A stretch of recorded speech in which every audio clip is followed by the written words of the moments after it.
world.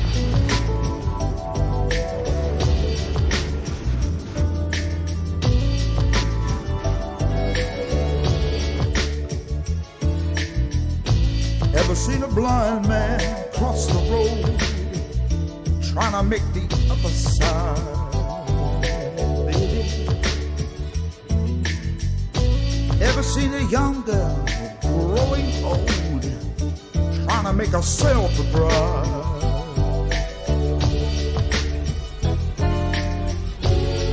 So what becomes of you, my love?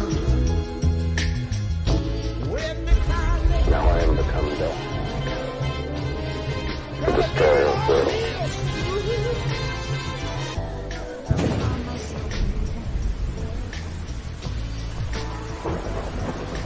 Pray that he's still out there, somewhere. Shalom, everyone. Shalom, shalom. Welcome to another Tuesday edition of the Eating While Honey and Locust broadcast.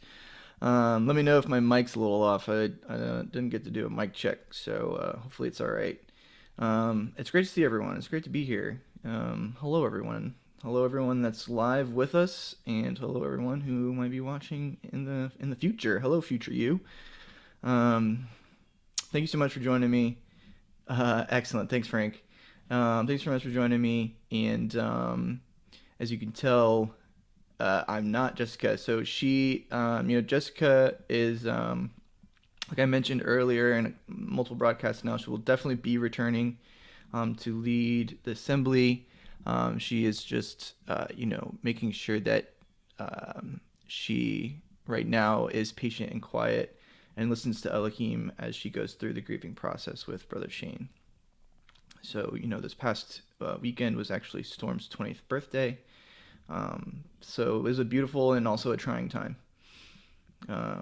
Her family is very beautiful, inside and out, and they are, staying tight and doing their best to listen to the Father and do what he asks of them, and to do their best to understand their loss and to grieve Brother Shane and to figure out how they will move forward as a family. So please continue to pray for them. Please continue to send them your love, either spiritually or physically, whatever is placed on your heart. Please feel free to reach out to them. She constantly reminds me how much it means to her and her family. So, her children, Dallas and Rio and Storm, they all so appreciate this assembly. It is a complete blessing to them to fellowship with everyone and to be a part of this. And so please continue to support them. Please continue to pray for them. And please continue to petition the Most High to cover them and to continue to lead them and to reveal to them his plan and his will for them during their time on this earth. So, I just want to say hi to everyone in the chat. Pat, hello. Lance and Joy. Joy, it's great to see you. Joshua, Brother Frankie, thank you for joining us here. It's great to see everyone. Paul, hello. James, Chris, thank you for joining. Northeast Tennessee, it's probably getting cold. Here in Florida, we don't get seasons, but we are approaching our 60-degree weather days. So, it's good to see everyone. Thank you for joining us here. And so I believe Dr. P will be joining me in the studio today. What I wanted to talk about with him was a bit actually what we were covering on the most recent episode of The Dig. The Dig tends to go all over the place. We have very lively, wonderful discussions on The Dig, but I wanted to really dig into the meat of that topic, which was Matthew 24. And Matthew 24 is the Sermon on the Mount of Olives from the Messiah, and he talks about what will be the coming of his return as well as the end of days. And so I think that's going to be a great discussion. And really, before we got into that, I wanted to read a passage from 1 Corinthians.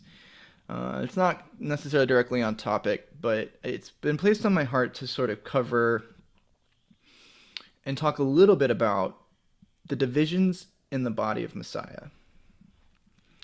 without kind of getting into specifics, and really this has been a phenomenon for a very, very, very, very, very long time. I mean, you can at least just even look at sort of the modern split in Christianity and all the denominations and doctrines there, but within, as long as I've been a witness to the true faith that we all know is the true faith, the testimony of the Messiah and the commandments of Elohim, it's something that the human nature continues to infest.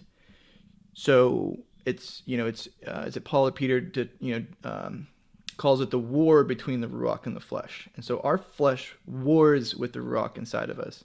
And that word war, I think, is purposefully used to describe the potency of it. It's not just a singular battle. It's not something that we can overcome in a day or potentially even a lifetime. It is a war.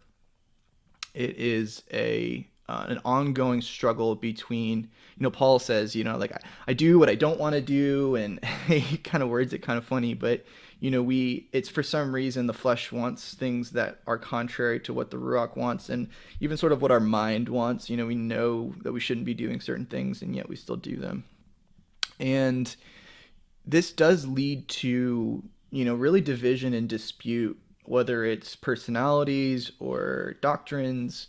There's a lot of reasons why people come against people. And I think the time has come to cut that out. We're either with Elohim or we're against Elohim. There isn't a middle ground. There's not. You're either warm or you're cold. And all of us I know have chosen, or whatever. We, in our earthly bodies, we understand it as choosing Elohim. We understand it as we have set before us is life and death. Set before us is Elohim and the adversary. And we all choose Elohim. We all are children of the Messiah. We all are children of the Most High. We all have faith in the testimony of the Messiah. We're all saved by Him and Him alone. And the divisions that come into the body rarely have to do with that salvational fact. Occasionally, people will creep in and start denouncing the Messiah, and might start with denouncing Paul and this and that. But for the most part, I see basically non-salvational issues becoming points of friction within the assembly. And I just think it's time to cut that out. It's just not the time for that. If anything, the Messiah, which we all generally believe the Messiah is close at hand. His kingdom is close at hand, and all of these things are going to get ironed out. These are not things to be destroying brothers and sisters over. As a matter of fact, the Messiah quite clearly says the servant that is found beating his fellow servant when he returns is going to be thrown out with weeping and gnashing of teeth. So, exactly, Julia, we're here gathered here as an assembly to glorify Him and lift His name up. And it's important to keep the big picture in mind while we're all here. Really, really important. And it's important to not vilify our brothers and sisters over certain things. Now, it's important to rebuke them of sin, but it's important that we do that in the Matthew 18 process. So go read Matthew 18. You go to them one-on-one first. If they don't hear you, you go to them with another brother. So still in a personal, private manner. And only if they do not hearken to you multiple times do you bring the matter before the assembly. It's not right to talk behind people's back and gossip, and it's also not correct to just immediately put them on blast. So, again, I'm not pinpointing any one incident in particular. I'm not talking to any one person in particular. This is something that I've seen just being a casual observer of different ministries, different Torah observant ministries, even different non-normal Christian denominational ministries. You witness this. And so what it speaks to is just the nature of the flesh. So I just want to read 1 Corinthians before we get into the topic at hand, which is again Matthew 24. So this is going to be a little side note before we get in there, but it is placed on my heart to go over this. So let me. No, there you go. The word is the important thing, not my face. Okay, so here's 1 Corinthians, and I think Paul in this chapter covers this exquisitely. So let's just read it. I don't have a whole bunch of commentary here. Hopefully it really speaks to, the word speaks for itself. Sometimes Paul can maybe write in a slightly convoluted manner, but I think that this, his testimony here is very potent. So 1 Corinthians, I believe is this 1 Corinthians 1? Okay, 1 Corinthians 1. Verse 1. Paul, called to be an apostle of Yahusha Mashiach through the will of Elohim, and Sothins our brother, unto the called out assembly of Elohim, which is in Corinth, to them that are sanctified in Mashiach Yahusha, called to the Kodashim, to be Kodashim, with all that in every place call upon the name of Yahusha Mashiach, our Adonai, both theirs and ours. And so right away you can see, he's talking to Corinth, but Corinth is with all in every place that call upon the name of Yahusha Mashiach. So everyone who calls upon the name of the Messiah is in the body of the Messiah. We don't get to choose that. We don't get to say, you're not my brother, you're not my sister, because you don't X, Y, or Z. We can say that if you don't have the testimony of the Messiah, yeah, you're not part of the assembly, you're not part of the body. Of course, that's the defining characteristic here, that everyone that calls upon the name of the Messiah is part of the body of the Messiah. It's not up to us and our feelings which of these people are brothers and sisters. Grace be unto you and peace from Elohim our Father, from the Adonai Yahusha Mashiach. I thank my Elohim always on our behalf for the grace of Elohim, which is given you by Yahusha HaMashiach, that in everything you are enriched by him in all utterance and in all knowledge. And so all knowledge, all things are enriched by the Messiah, even as the testimony of the Mashiach was confirmed in you, so that you come behind in no gift, waiting for the coming of our Adonai Yahusha HaMashiach, who shall also confirm you unto the end, that you may be blameless in the day of our Adonai Yahusha HaMashiach. Elohim is faithful, by whom you were called unto the fellowship of his Son, Yahusha HaMashiach, our Adonai.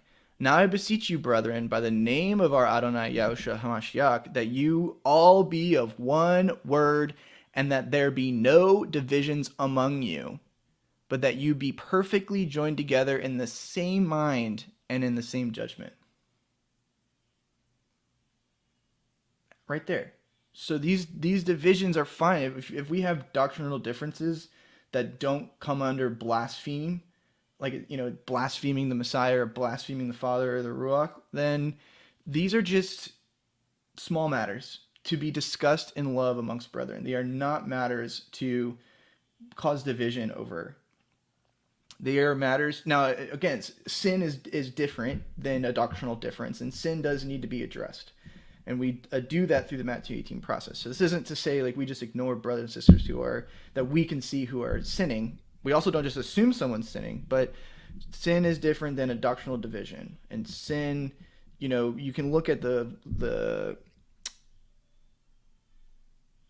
leprosy Torah in the Tanakh as an example of a way to sort of handle uncleanness. And so, with leprosy, at times they had to remove people from the camp. And so if someone's spiritually unclean, maybe they need to be removed from the assembly for a bit, but they're always welcomed back when they've sort of cleansed themselves.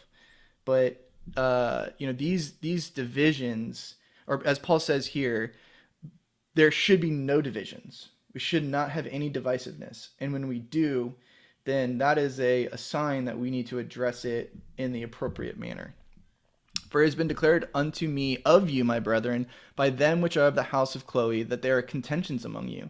Now this I say, that every one of you says, I am of Paul, or I am of Apollos, or I of Kepha, and I of Mashiach. Is Mashiach divided? Was Paul crucified for you, or were you baptized in the name of Paul? I thank Elohim that I baptized none of you, but Crispus and Gaius. So, there are leaders in this flock. There are. But we aren't to hero worship them, first and foremost. We're all servants. Yes, there are visible leaders, and yes, there are visible teachers, and yes, there are visible elders within the assembly and within, most of our fellowships and things like that. But they're servants. They aren't to be elevated or edified or in any way lifted up. But they all aren't also to be overly put down and criticized. We're all in the positions that the Messiah has deemed of us to be in. And that is not of us to choose. We are just to listen to the Father and obey Him. And so we're going to be all called to do different things. And so we need to both not lift people up and also not tear them down, especially if, they're putting themselves out there, and putting themselves in a position of vulnerability. Then we need to have empathy and love for those people. At the same time, we need to not elevate them above their, above being just a servant. We are all servants. I thank Elohim that I baptized in you both Crispus and Gaius, lest any should say that I had baptized in my own name. And I baptized also the household of Stephanas. Besides, I know not whether I baptized any other. So he's like, I didn't baptize any of you, but a couple of these people I baptized. For Mashiach sent me not to baptize, but to preach the Besorah, not with wisdom of words, lest the cross of Mashiach should be made of no effect. For the preaching of the cross is to them that perish foolishness, but unto us which are saved it is the power of Elohim. For it is written, I will destroy the wisdom of the wise, and I will bring to nothing the understanding of the prudent. Where is the wise? Where is the scribe? Where is the disputer of this world? Has not Elohim made foolish the wisdom of this world? For after that, in the wisdom of Elohim, the world by wisdom knew not Elohim. It is not, it is not the modern. This is funny because this is 2,000 years ago, and it's still the same way. What we see as wisdom in the world is foolishness, and we all know that to differing degrees. We all know that, a lot of the things modern science says is garbage, theories upon theories, healthcare garbage, education garbage. The world is wrapped itself, steeped in foolishness, to say the least. And that is not, so one of the things that I think I've sort of seen is the flesh and wisdom sort of interceding rather than the ruach. And so okay, so we have a little bit of knowledge. Well, knowledge and all this stuff it has a tendency to puff people up. And so okay, it's not something to boast of yourself of, all knowledge is from Elohim, and anything that we think we know is from the Father. And so that should humble us. It's not us that is able to glean these things. It's the Father who has put it on our hearts to have eyes that see something or ears that hear something. And I do think it's a tendency for a lot of us, hey, myself included, to let our flesh get in the way of, being able to talk about these things. Maybe we do have certain wisdom and we do have certain knowledge, but if we're not able to talk about it in a way that is meek and humble and full of love and just in a way that is seeking to only glorify the Father and never ourselves, then we are preaching foolishness. We're preaching divisiveness. And so it's like one of those things. It's not what you say, it's how you say it. I'm not saying that's completely true, but it is true in the sense of, if you're not able to actually deliver these types of messages without your ego in the way, then don't say them. And pray to check your ego at the door whenever you're in, always, but especially when you're in the assembly and you're trying to just fellowship with one another, and you're looking to just raise the name of the Most High and celebrate His Son and bring glory to Him and lift each other up and all these things. The assembly is the first place to check your ego at the door. Check yourself at the door. We don't do anything. It's not of our own works, lest any man should boast. We're all garbage dirt. We're all dirt people, and we'll return to dirt one day. The only thing we have to boast in is of Elohim and of the Messiah. And so we need to really make sure that we're checking our egos at the door. Always. And yeah, I agree. Robert Carney, moon landing, garbage.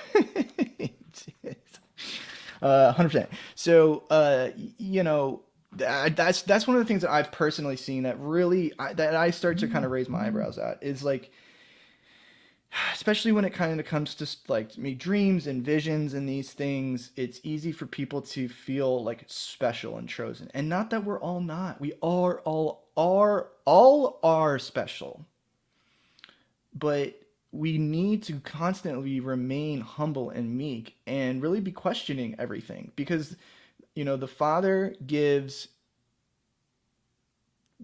will put us both through trials and tribulations as well as blessings, and we don't really know which is which until we can look back on it.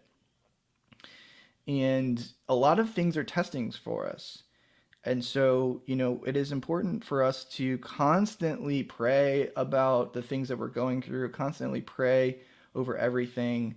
And when we are wanting to bring things to the assembly, to make sure that we check our flesh at the door. We just leave that behind us, and we approach these matters fully in the Ruach, fully in, trying to completely witness the fruits of the Ruach. And you can read those in Galatians 5. And I think that, that is the test. So it's just, especially when it comes to sensitive subjects or differences with others, it is incredibly important that we really check our flesh at the door. Where is the wise? Where is the scribe? Where is the disputer of this world? Has not Elohim made foolish the wisdom of this world? For after that, in the wisdom of Elohim, the world by wisdom, I'm rereading this, it pleased Elohim by the foolishness of preaching to save them that believe. So, people are going to look at what we believe is foolishness. Of course, look at these last 4 years, it went beyond just looking at us as foolish, evil and dumb and all of these, we're all on that boat together.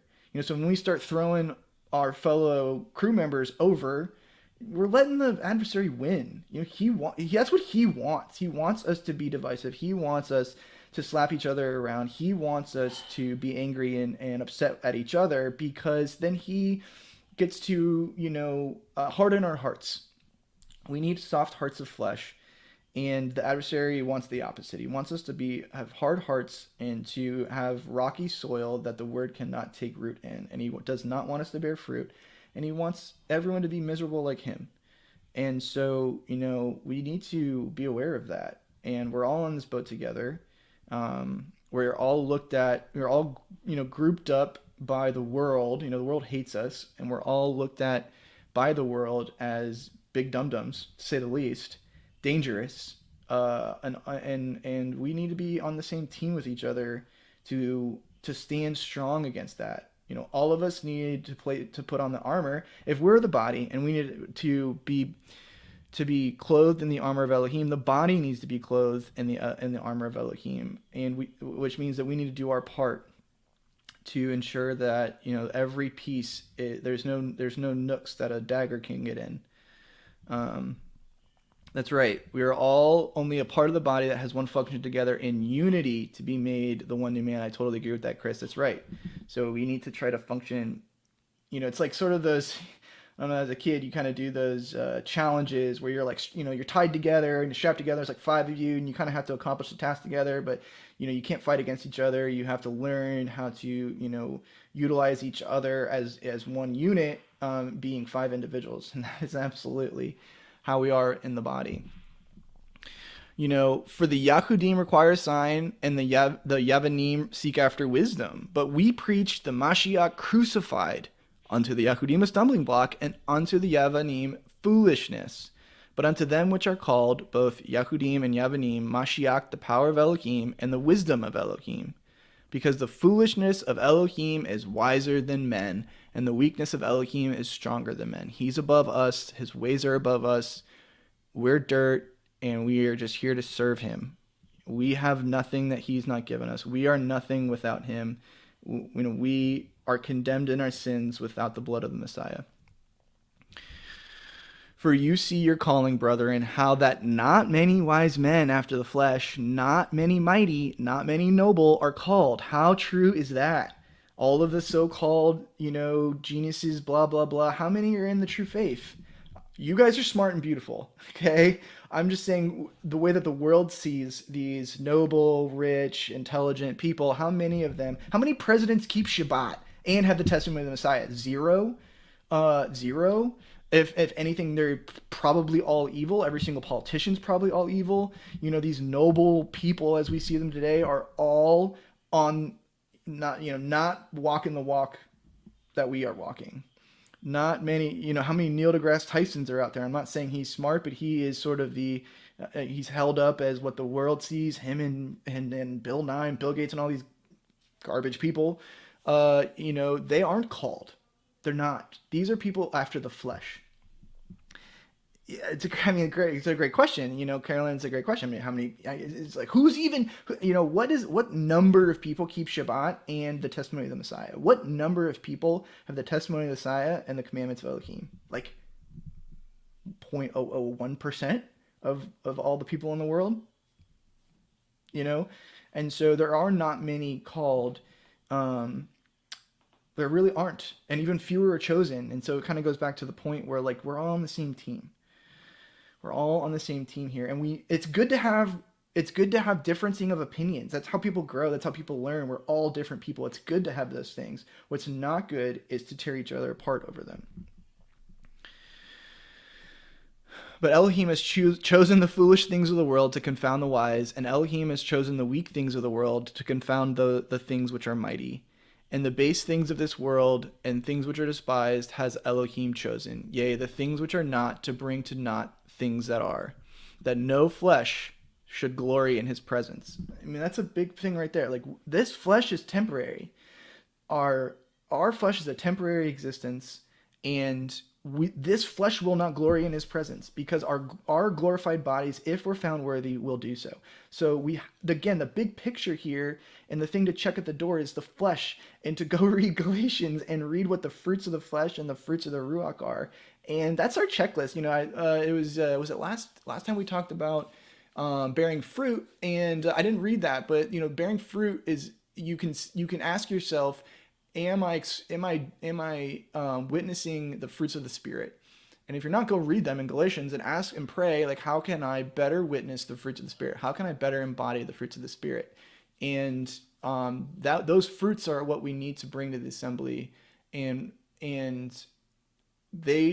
if we all were perfect, obviously, you know, let's not use the word perfect. If we all were doing our best to exhibit the fruits of the Spirit, then, you know, we would be putting we would be not allowing these, you know, doctrinal differences and these differences of interpretation, and we all come to the faith from different places, and we would better be equipped to not let those things destroy our unity in the body.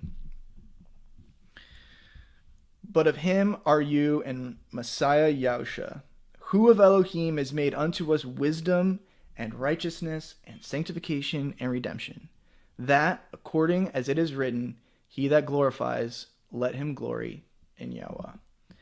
And so that's all I wanted to read, and I kind of, I just feel this was on my heart, that you know, there's many other passages, you know, Paul talks about this even more. There's many other passages that speak to how to handle division or how to handle differences. There should be no division. As Paul, you know, there should be no division. Differences are going to happen. People are going to be people. People are messy. We're going to have different understandings. That Elohim has given us each a piece of the puzzle. Not one of us has the whole puzzle. Period. Flat out. Not one human being alive has the entire puzzle. Doesn't know. And so, you know, it's like, you know, okay, so it's like, you know, also people are called to explore different things, right? And so as we're called to explore different things, and we are ruminating on certain things, and we're trying to understand things differently, it's important to have these discussions. So for instance, you might have heard Dr. P talk about trying to figure out where the Holy Land might have been, where the true land of Abraham is. And, you know, lots of us are going to have certain opinions about that, but it's been placed on his heart to seek that out. And, you know, we should support him. We should, check him and have conversations with him as he goes through that process. But we're all going to have things like that. Some people are very passionate about Lunar Shabbat. That's great. Those people have had that placed on their hearts by Elohim. In no way does the keeping of the Lunar Shabbat and the keeping of a 7-day cycle Shabbat make one another not part of the same body. Now, you can kind of feel like the other person's wrong, but that doesn't change the nature of the flesh and where we're at right now, okay? So, you know, people are going to be given different walks and truths, and they're going to come to the truth in different ways. They're not given different truths. There's one truth. But they are going to have their own process of coming to the truth, of understanding the truth, of living in the truth. It doesn't change the fact that we're all the body of the Messiah. What does Paul say right at the beginning? The qualification is, do you call upon the name of Yahusha? Now, if you question that someone calls upon the name, that is an important piece of information. So if anything to sort of be divisive of, sure, it's important to understand if, you know, that's like the first question to ask, or first question, that's the you know, the barometer a bit is, do they call upon the name of the Messiah? For a lot of us, that includes walking after him. But that's a process as well. We all don't walk perfectly yet, and we're all at different points in the walk. And so just because someone's in the milk, this is why in Acts 15 that they're like, just don't sacrifice to idols. Like, quit it. Quit going to prostitutes, quit sacrificing to idols, and go to your assembly. Right? That's what they say, because there's a milk process. There's a process of getting people from point A to point B, and everyone's at a different point in that walk. And we can't exclude those people. Like the Jerusalem Council didn't exclude those who were still tempted to off animals to false deities. They're like, knock it off and get yourself into the assembly, and get into the flow, get into the rhythm, like get into his feasts, get into his word, and keep your focus on his son and live the way that he did. And you're going to continue. I can tell you, my first Passover was just like, I didn't know what I was doing. And my second one, it gets a little bit easier. My first Shabbat, I don't know what I'm doing. You're like scared to kind of do stuff, you read about the guy and kind of gathering firewood, and you're like, good, holy moly. Now, granted, you weren't smoten before you came to that knowledge when you weren't keeping it, but it's a process. And then you're like, Yahusha's the Adonai of the Shabbat. Shabbat's made for man, so you continually grow in your understanding and your depth of how you appreciate the Father and his word. And that's so different. Every single one of us is different in that respect. We really are. And it's just important to keep that in mind. And, I've seen this, and, like with the shape of the earth and the day of Shabbat and the calendar and the pronunciation of the name. And, this was edited, this was not edited, this is, redacted and all this stuff. And the Apocrypha and the New Testament Apocrypha and, all of these things. Okay, these are fine. It's the glory of Elohim to conceal a matter, and it's the honor of kings to seek it out. I probably reversed glory and honor there, but yeah. So it's not like I'm not saying it's wrong or in any way a sin to investigate the word and to try to come to the knowledge of truth. Of course that's part of the walk. But Messiah is very clear. The servant who's found beating his fellow servant, when he comes back, it's not going to be good for you. And so that's the measure. Like, am I using the truth that I feel like I have to beat my fellow servant? And if the answer is yes, then you're doing something wrong. And that's not me saying that. That's the Messiah saying that. That's the Messiah's words saying that. And it's just it's super important. And again, I'm not picking on anything. Obviously, there's been, more recent probably flare-ups. I also think the Red Rider's writing and everyone's tempers are high. Like, the earth is beset by war, and I do think that's kind of supernaturally tempers are high, and it's easy to be agitated. And especially for us in America, like, everything around us is poison. Our water's poisoning us, our food's poisoning us, our clothes are poisoning us, our mind is they're trying to poison our minds. They're literally trying to poison us. On top of this, there's probably an increase in supernatural entities trying to cause strife. And so we all have to be aware of that. This is getting into perilous times where the dial, we're all a little bit frogs in the boiling water, and the water's continually kind of getting hotter, right? So we seek the Messiah to come to not, it's not like he's going to pull us out in a rapture sense, but we seek the Messiah to come to lead us through this time period. And until he does come, we really have to be on guard of our flesh. That's the chink in the armor. The chink in the armor is our flesh, and that's how the adversary gets in. That's how the adversary gets in, and we're all going to have different temptations. We're all going to have different, ways that he will try to turn us out of the narrow path. We're all going to be susceptible to different things, and we're all going to, really have different ways that we can, the parable of the sower. So we all just want to be deep, fertile soil that the word takes root in. And you can see in the parable of the sower, some people are susceptible to the riches and abundance of this world. Others are susceptible to the trials and tribulations of this world. And it's whatever your sin is, whatever your drug of choice is, the adversary is, he's got his trench coat on. He's showing you whatever he's got. He's got it all, right? So he's opening that trench coat, and anything and everything that is your weakness, and all of our weaknesses, he's got. And we have to be, he roams like a roaring lion, right? As Peter says. So we have to be aware of that. So yeah, totally. Yep. It is the glory. Yep. That's why. Yeah. So I mentioned that. It's the glory of God to conceal a matter, and the honor of kings to seek it out. Right. So, and as we seek these things out, we need to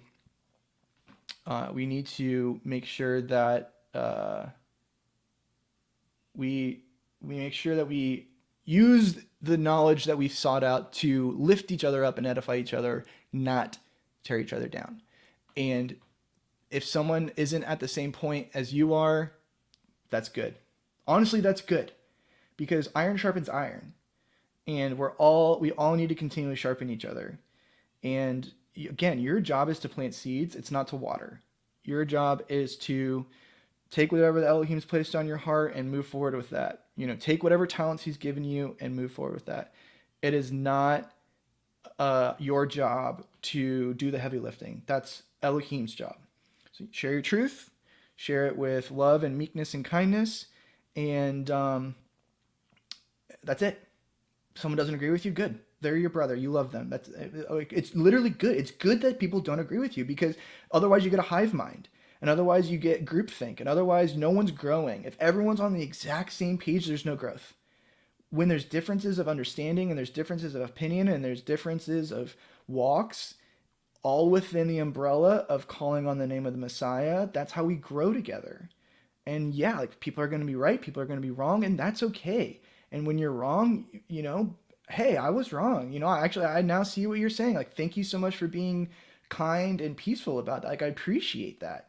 So whatever sort of placed on your heart if it's sort of like a non-salvational doctrine to champion, then do it with love. It's like, I'm not going to tell you what I think, but if you think the earth is flat, and anytime that someone says the earth's round and you go, well, it's flat, you kind of immediately get into an adversarial standpoint. What are you doing? Does that help the kingdom of Elohim to do that? No. Now, if you're going to, in love, be like, hey, actually, I think it's this, and here's the reason why, and blah, blah, blah, fine. That's good. But, in the same way, if someone's keeping a 7th-day Shabbat, and you hear that, and you're like, ugh, you keep the Gregorian calendar? Ugh, are you kidding me? What are you doing? Stop. Have love for one another. Their understanding, first of all, the Gregorian calendar isn't where the 7th-day cycle even comes from. And also, you can be right. I'm not even saying lunar Shabbat's wrong. I'm not saying any of it's right or wrong. I'm saying that you have that knowledge of that you believe is true, and that's awesome. Share it in love. And if your goal is to bring people to that truth, do it in meekness. Because you aren't going to do that. Elohim's going to do that. Elohim is who leads us to truth. He does it. We are simple conduits for his will on earth. That's it. And so, I see this often. I see these little comments often. Okay, someone says something that you don't agree with or like, great. Either use it as an opportunity to educate in love, or have a discussion in love, or let it go. So who cares? They believe something slightly different than you. Unless it's salvational, I can work my way to heaven and I don't need the Messiah, then okay. Time to reprove somebody. Time to get in there. Time to, buckle up and stand firmly for the truth. No, you can't. Okay? And these, so I saw, it's, I saw that comment. Sorry, let me scroll back up, because I agree. Where's my, oh, it's over here. I saw that comment. Sorry, where did it go? I noticed, so Terry, I noticed your comment here. I'm going to read it out loud. Sorry, I hope that's okay with you. I noticed chat on Telegram getting crazy. Makes me uncomfortable to even read it anymore. That's exactly what I'm talking about. There's not one instance. There's not one ministry worse than another. It is something I've seen across the board, and think about that. We're in assembly and we can't even just exist in the same chat room without making people uncomfortable. So if you are having a doctrinal difference against someone and you feel strongly about it, take it to a private DM first. It only needs to, these disputes only need to be brought to the assembly if you think someone's sinning and they're not listening to you. If they're cheating on their husband and you go to them and you're like, by the way, and they're like, no, because this or that, and this is an extreme example, but like if they go through the Matthew 18 process and you bring more witnesses and they're like, I can do whatever I want, I have liberty in the Messiah, then okay, that might be a matter to then bring before the elders of the assembly or the assembly, so that, and then we don't gang up on them, we just, we treat them with love and kindness, and again, like the spiritual leprosy, maybe they need to take a breather, and Elohim will lead them into truth. But it cannot be these places for us. I hate to use this word, but they're safe places, not in the sense of like we're unable to handle. They're not safe spaces for Gen Z college students, but they're safe spaces for the believers of the Messiah from the world. Like I mentioned earlier, like we're in America, we are beset by poison. We can't even drink water without there being literal poison in it. Like I can't, my kids' grandparents are going to take them to McDonald's. Like I have to like, what I'm saying? It's so stressful to be in the world. Such a yoke to really be in the world. And these communities are for us to take a breather, to relax, to love, to celebrate and glorify Elohim, to edify each other, to provide support for one another. So that is the core of the responsibility we have to us in the body, is to help each other endure, to help the Knock family endure the loss of Brother Shane, to help people endure sickness, to help people endure financial hardships, to help people endure family disputes, to help people endure wayward children, to help people endure, unequally yoked spouses. That is what we're here for as an assembly, to do for one another. That's it. If along the way we want to talk about some of these things and come to, and again, if it's put on your heart to champion an issue, that's awesome. But you got to do it the right way. You can't be making, I'm not talking to any one person in specific. I really am not. I'm not thinking of one person. I'm not talking to one person. There's not one person that's a problem. This is not a personal issue. This is just, you can see it in the chat and you can see it in the communities. You see it in YouTube videos. You see it a lot of different places. So again, I'm not calling one situation out or one person out or any of that. I'm just saying that this is an issue for all of us. We all need to be hyper aware that we are living in a time of great deception. Dr. P hasn't joined us yet, so he may or may not. And we can talk a little bit about Matthew 24. But Matthew 24, he talks. We'll just get to it. And I'll transition over. I've been beating this drum, and I think most of you sort of get the point. But it was really placed on my heart to talk about this. So thank you for giving me a little bit of space there. But I love the assembly. The assembly is important to me. The assembly is my safe space. Assembly is where I go to get away from the world. Especially right now, where we should be able to the Christmas. I've seen it. I've seen some chat the Christmas music. I gotta wear my headphones and helping people with parents and grandparents and siblings come out. How do I handle this? What do I do? How do I say? This is what we're there for, right? And so if people are feeling uncomfortable enough to even participate, that's the opposite. It's an immediate red flag. If people are uncomfortable and it's contentious and you don't even want to look at it, back up, back way up. We have lost the plot. We've lost it. The plot is we are believers in the Messiah. We are going to do our best to endure till the end. And we all just want to hear, well done, good and faithful servant.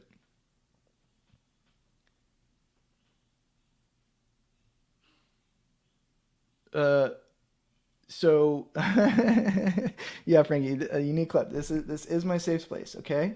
And so we need to make sure that this is something where everyone feels welcome, that yeah, I agree. So 100%, especially, so great speaking the truth. Yeah, ask Yahweh to step in. That's a big point here too, is we need to ask him for everything. There's a false statement often attributed to scripture, which is God helps those who help themselves, which is wrong. Elohim helps those who ask him for help. Something's going wrong, something's hard, first go to him. Always. That is your first line of defense, is Elohim. Second line of defense is the people he's placed in your life. And that's the order of operations there. And especially, I agree. So if you're struggling and things are going wrong, you go to Elohim first, and then you go to your assembly next. And so the assembly needs to be a place where all those who are gathered in the name of Messiah can come, can edify one another, can seek support, and who can, lift each other up. It's incredibly important. And so, I appreciate you guys kind of letting me get on the soapbox a little bit there, but there is something kind of, things have been going down more routinely that I've seen, whether it's Telegram or Shabbat meetings or whatever. Different, even different ministries with, certain situations happening. It's been sort of a thing. It's been a thing forever, I suppose. People are messy. People are gross. We have this flesh. We're warring against the Ruach. The war didn't start yesterday. The war started with Adam, and it's going to go until the Messiah comes again. So, I love everyone here, and I want nothing but for us all to feel shalom, and for us all to just have it be these assemblies and these chats need to be a place where we can really let our guard down, be brothers and sisters with one another, share the joy of Elohim, right? That's a big part of it. Share the joy. It's not joyful to attack one each other. We're commanded to be joyful. You want to keep Torah, you gotta be joyful. You want to keep Torah, part of keeping Torah is finding joy. And so make that a focus, right? Make that a focus. It's important. Just for my child, I want him to feel joy, right? I don't want to spoil him and give him garbage that just he can, have fleshly pleasure and joy. No, I want him to have true joy. The Father wants the same for us. And part of the assembly's job is to help people get through that and help people get through hard times, and then, help them really enjoy their life. It's hard. It's a trial. It's a narrow walk, and it's not fun. But even through that, we're commanded to be joyful. So the feast days, the new moons, the Shabbats, so Sue, I see this. This is wonderful. Let me see. Where's my cursor? Yeah, Joy, your name helps you remember. Amen, sister. Yeah, every time I see you, I think the same. So, congrats on a new grandchild. Sue, congratulations. A new grandchild is wonderful. Children are the inheritance of Elohim. Beautiful, sister. So beautiful. Congratulations. That's what the assembly is here for. You have wonderful things going on in your life. We want to magnify them. We want to be there to support and lift you all up in hard times and in bad. And so, again, I think everyone sort of gets the point. If you have any questions or especially if you feel like you have issues with somebody, let's just go read it. We'll just read it real quick because I keep referencing it.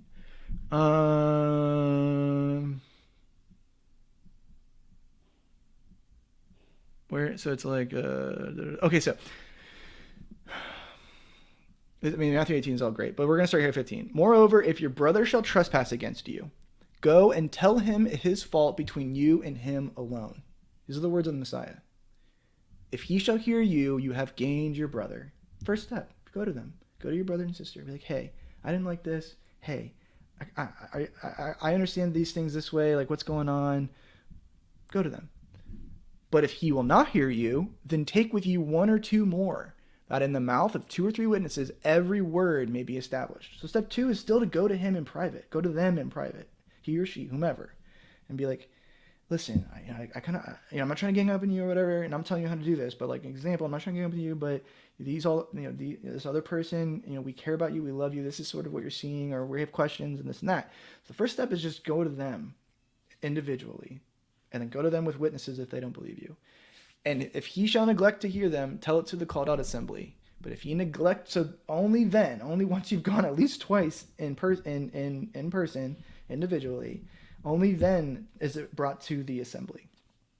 And if you neglect to hear the called out assembly, let him be unto you as a heathen man and a publican. So he's like, 3 strikes you're out. A little bit is what you read here, right? And so, the way I like to think about this is again, the spiritual leprosy. So if someone's unwilling to hear you, if someone's steeped in sin, or someone's denying the Messiah, or kind of getting dangerous with certain things, and they're unwilling to change, like maybe it's just time for them to take a breather. It's hard to do, but it's important to do.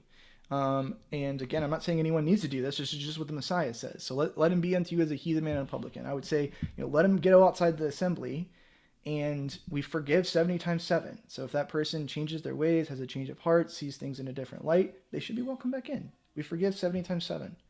If they don't, then they're a heathen and a publican. And you know that you went about it in the proper manner, which, again, the Messiah lays out here in Matthew 18, verse 15.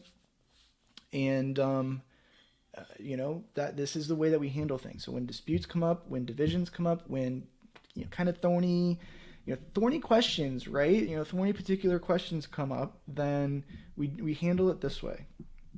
This is the blueprint that the Messiah gave us. It is obviously, it makes a lot of sense. It could be a misunderstanding. Give them an opportunity to explain themselves, have a personal conversation, grow closer with one another, get to know each other a little bit better. And only when that doesn't work, show them the door, sort of, or not sort of, but part of this does end. If someone doesn't listen, part of this does end with them taking a break from the assembly. And so if we're really unable to come to shalom, then, it is up to those who are in leadership positions to properly handle that. Hopefully it never has to come to that, but it is, I suppose, part of it. All right. So let's get back to kind of, so, I kind of going all over the place here. Without Dr. P, so Dr. P has not joined us yet. Without Dr. P, I don't know exactly what he envisioned in last week's dig. We kind of go with those. We're shooting from the hip with those. So let's just cover here Matthew 24, because there's a lot to glean here as it pertains to, this is sort of a topic shift. So be nice to one another. Cut it out. Be nice. This is a too long didn't read of that whole first half hour. But here in Matthew 24, we really start getting into understanding the world around us today. So let's do that. We'll just read here a little bit. We'll just, let the words of the Messiah really speak for themselves here. So we'll start at the beginning. Matthew 24, verse 1. And Yahusha went out and departed from the temple, and his Talmidiym came to him for to show him the buildings of the temple. And Yahusha said unto them, See you not all these things? Amen, I say unto you, there shall not be left here one stone upon another that shall not be thrown down. So obviously we know that was fulfilled in 70 AD. And he sat upon the Mount of Olives. The Talmidiym came unto him privately, saying, Tell us, when shall these things be? And what shall be the sign of your coming and of the end of the world? I kind of find that interesting, getting our recent discussion. And so maybe even if you're getting into some thorny doctrinal stuff, maybe go to ask a brother or sister that you know or think is knowledgeable on that subject privately first. Potentially some things aren't necessary to bring before the assembly, even if it's not disputes. Maybe it's just touchy doctrines. It's interesting. What shall be the sign of your coming and of the end of the world? And Yahusha answered and said unto them, Take heed that no man deceive you. And it is 100% no accident, obviously not an accident, that he says this first. And so obviously we know that the adversary is the father of lies and deception, but even more than that, from a modern perspective, we are completely in the age of deception. Every single thing of the secular world is pure deception. We all need to be unbelievable skeptics. Like the most skeptical we've ever been in our whole lives, be more skeptical. We have been commanded multiple times, but specifically here, when they ask, what is going to be the sign of your coming and the end of the world, the first command is that we are not to be deceived. And so, that that's not just in spiritual senses, that's in physical senses, and that's not just in doctrinal senses, we are supposed to be in the world but not of the world. And so, we have a duty to make sure that we keep our head in our swivel and we listen to him and we put everything through him and we measure everything against the word and we listen for the Spirit first and foremost. We only move when he says move. And, it's like, if Yah gives you a vision or you think Yah gives you a vision, pray about it a bunch. I'm not saying you're getting visions from demons and devils. I'm not saying that. I'm just saying everything. Pray about everything. Everything needs to be filtered through the Spirit. Everything. And the Word. And so we are in perilous times, brothers and sisters. And the most important thing we can be is not deceived. For many shall come in my name, saying, I am Mashiach, and shall deceive many. And you shall hear of wars and rumors of wars. See that ye be not troubled, for all these things must come to pass, but the end is not yet. So it's interesting that we should not be troubled at wars and rumors of wars. How troubling are the images of war? How troubling are the reports of war? How troubling are the 100%, Joanna? Our fathers have inherited lies, vanity, and things which there are no profit. 100%. 100%. And so, yeah, I hear you. I thought that was interesting too, that, John Barr kind of pointed out that many people will come in my name, right, and saying, I am Mashiach, or I'm a Christian, listen to me. How about the Pope just said that, I don't know what words I can say, I'm on YouTube, I believe. How about the Pope just said that transgendered individuals can be baptized? If we all needed more of a reason to distrust that institution, there you go. And shall deceive many. So yeah, whether that's in the secular world or not, the adversary's goal is to prowl about like a roaring lion and to deceive us. And the other, one of the things that for me was completely astonishing was the immediate abuse of this garbage AI technology. Let's just talk about that for a second. So the war in Israel breaks out, and all of a sudden both sides are brandishing artificial intelligence images. And then they're also claiming that each other are using AI. It is AI. It's not, talk about deception and rumors of wars. You can't even tell. And, you hear John talk about this, and I totally agree with this, is like, forever, war is propaganda. War was never not propaganda. Never.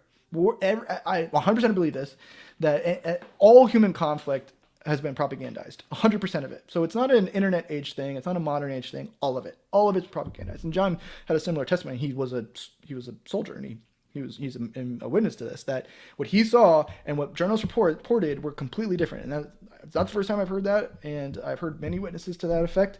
And then you see it now, and it's not a new phenomenon. You saw it in Ukraine, you see it in the conflict in the Middle East. Like, beyond just the reporting being propaganda, you are seeing fake images. And then you're being told that it is fake, it's not fake, so you're not even debating sort of you're multiple levels removed from reality when it comes to this stuff. And that is just, I was astonished. Because then they're also, it's like, then they have to go into their little prompts and they're like, images of burning children. And you're like, if the eye is the light of the body, then you guys are looking at some dark stuff. It is I mean, like the level of depravity to like artificially create dead images of dead children to prove some kind of point or to just to do whatever. Like,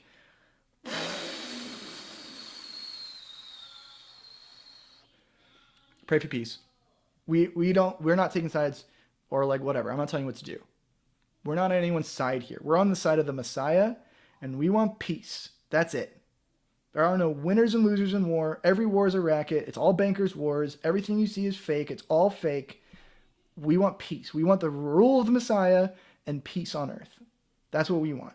And I'm not telling you what to believe, and I'm not saying anything other than be careful, brothers and sisters. It is something. It is something out there. Whoo doggy.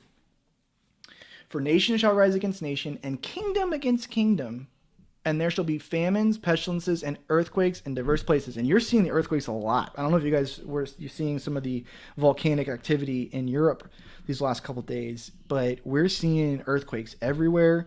We're seeing volcanoes everywhere. We always have. So I'm not saying that that's drastically different, but it's really all starting to come together here. Oh, and we are joined by the man, the myth, the legend himself. I say that jokingly. Let's bring him on real quick. Hey. Dr. Pidgeon, welcome. Yeah, how's it going, Drew? It is going great. I just got into this portion. I kind of spent the first half talking about something else, but I just got into Matthew 24 here. So you joined at a fabulous time. Aha. Well, thank you. Hey, listen, sorry about being late, but you can't tell it from here, but we've just been smashed by snowstorms up here. I believe it's starting to get 60. I mentioned this. It's 60 degrees in Florida, so I can only imagine. We're in our cold season. Well, let's see. It's going to be 9 degrees tomorrow is the high temperature, and yesterday we got a foot of snow, and that followed about 8 inches of snow the day before. So, needless to say, we've had 5 power outages, and I still can't get the camera on one of my computers to work. So I'm kind of freelancing it over here on another rig.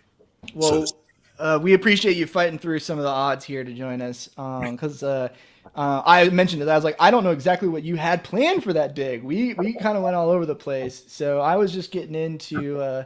I got to verse 6 here, verse 7, and I was just talking about what really was astonishing for me. A lot of it was astonishing, but the use of technology to deceive us and to propagandize us has been phenomenal. I think technology has always been used as a tool, unfortunately, for evil, but with the AI generated images and all this nonsense, I mean, we were really being flooded with things that just were not true. Oh yeah, and now it's so completely false now that I don't know if if you ever had a chance to read 1984. I have it.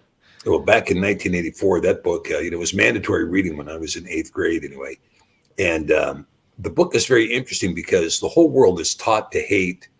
I think his name was Goldstein. Anyway, everybody would come, they'd put his picture up on the TV screen and everybody would throw a brick at it. And there were 3 nations in the world and they were always at war with one another. They always hated each other. We're always at war with one another. And, now we're at a place now where we've arrived at a point in time in history now, Drew, that is really unprecedented.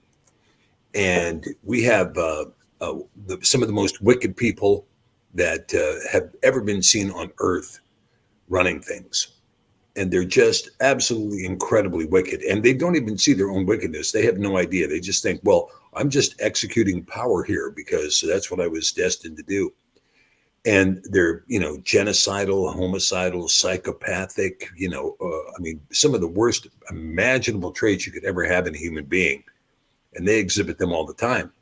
And so as a consequence, we're at a point now where we're under the impression that they're going to succeed with this war, and this is what is so bad. I mean, this is like, it reminds me of elementary school, really, where you have one kid who likes to, he likes to pick fights, and then he picks fights with 2 or 3 kids in the same class, and he gets his nose bloodied and gets knocked down a couple times. So then he decides to go down to the first graders and start beating up on first graders. And this is what's going on right now. Well, if we lost in Afghanistan, we can't win there. We lost in Sudan, we can't win there. And then we've really had our heads handed to us in Ukraine. So isn't there anybody around here we can kill? Well, there's those people in Gaza. They're basically unarmed, sitting in a fishbowl. Lots of fresh targets down there. Plenty of women and children we can kill. So, just rule out ceasefire. We have to have a victory here somewhere. So let's get a victory over people that are unarmed, completely trapped with nowhere to go. And then we've got something. Now we can come back and say we're victorious. Well, I got a little bit of a word for them. Yah has been kind of showing me lately. Everything that they have planned is going to go to zero on them. It's all going to go to zero. They think they're going to put in this canal. There's not going to be any canal put in. They think they're going to harvest the oil and gas field that's off the coast of Gaza. They're not. Instead, what's going to happen is the shipping that's in the Red Sea, whether you're talking about coming through the Suez or this new Ben Gurion canal that they have proposed on stolen property, is going to be stolen from them. You have to remember, they're stealing somebody else's nation. S-181 that created them did not create them to control over Gaza or to control over the West Bank or the Golan Heights. They've stolen all of that. And they've stolen that in the face of America's protest, and they've stolen that in the face of the world's protest. And so they're on stolen land. Now they can say, well, you're just going to have to shut your mouth. And we're going to be able to do it if we want. Well, go ahead and do it. It's not up to me. I'm not the one who's going to ultimately judge you. Yah is the one who's going to ultimately judge you. And as you have stolen the land from others, so your land will be stolen from you. As you have stolen the oil and the gas from others, so it will be stolen from you. As you intend to steal the shipping from the Suez Canal, so it will be stolen from you. The Red Sea is going to be turned into just a giant heap of sunk ships. Mm-hmm. And the insurance is going to be so expensive, nobody is ever going to put a ship up into the Red Sea. It's just not going to happen. They'll transit some other way. And of course, the reason being, nobody wants to talk about it, of course, is that China is building this successfully. It's building its Belt and Road Initiative. And this has been going along quite well. And they're actually going to complete a railroad that is going to take goods from China and transport them through Iran and Turkey, and ultimately place Chinese goods into Europe without having to put it on a ship. It'll just be put on a railroad car. And this is very interesting too. Of course, everybody in the world has better railways than the United States, right? Yep. Anywhere you go, so you can get on the train that does 200 kilometers an hour, except in the U.S., And if it does 90, you're taking your life in your own hands. Mm-hmm. That's for sure. But at any rate, but the point is that when we see what's happening, all of these things, what's going to take place to these warmongers is these warmongers are going to die in war. Let he who lives by the sword die by the sword. And in Genesis, he who sheds man's blood by man's hand will his blood be shed. Same thing. That's exactly right. And that's just an axiomatic truth. Mm-hmm. And it's the same thing, he who leads into captivity will himself be taken into captivity. And all of these things are very soon to come to pass. And it's not going to be anything that I do. It's not going to be anything that Russia does. It's not going to be anything that China does or that Iran does or anybody else.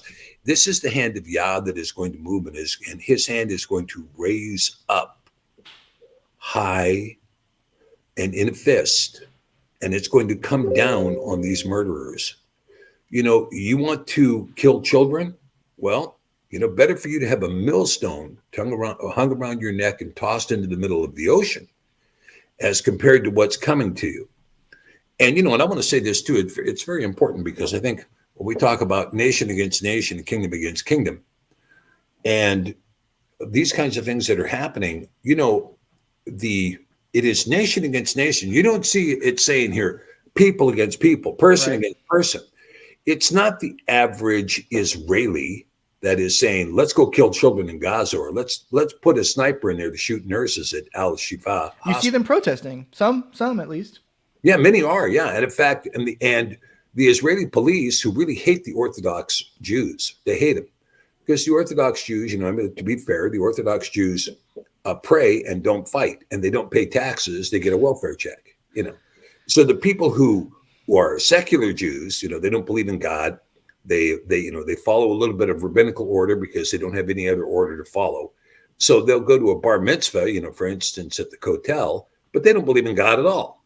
They'll tell you point blank. Right. I had a Jewish kid tell me point blank to my face, look, we don't believe in God, but for two reasons. Either one, he could have stopped the Holocaust and he didn't, in which case he's not worthy of our praise, or he didn't have enough power to stop the Holocaust, in which case he's not worthy of our praise. Okay, well, that's their reasoning, and that is the mantra that is told throughout the community in Tel Aviv and in Haifa and so on and so forth. So 80% of the people living in Israel are non-believers. They're Jewish by tradition and non-believers. The Orthodox, on the other hand, and many of the Orthodox in New York feel the same way. I was like, what are you doing? There were many Orthodox in New York and in Europe that were opposed to Zionism. They didn't want to be in the land. They didn't want to take the country. They said, when Yah wants to place us back there, he will place us back there. It'll be undisputed. There won't be any, we don't have to fight for the land. We don't have to steal the land. It will be ours. He literally says you'll live in peace. Yeah. And they haven't been at peace since they got there in 1948, So, at any rate, so when you see this kind of thing, the nations of the world, I don't think the last time I checked, 80% of the U.S. was opposed to this thing in Israel, this thing going on in Israel. 80%. The vast majority of Democrats, the vast majority of Republicans oppose this. But the political class is like, let's kill them all. No, it's wild. Like it's wild how they turned into utter demons. Nikki Haley, finish them. I mean, the language, like, they're not even saying like defend yourself, blah, blah, blah. They're calling for out and outright bloodshed. And from your leadership class, that is disgusting. Now, I totally agree with that, Drew. I mean, Nikki Haley's approach is so bloodthirsty and so full of demonic murder.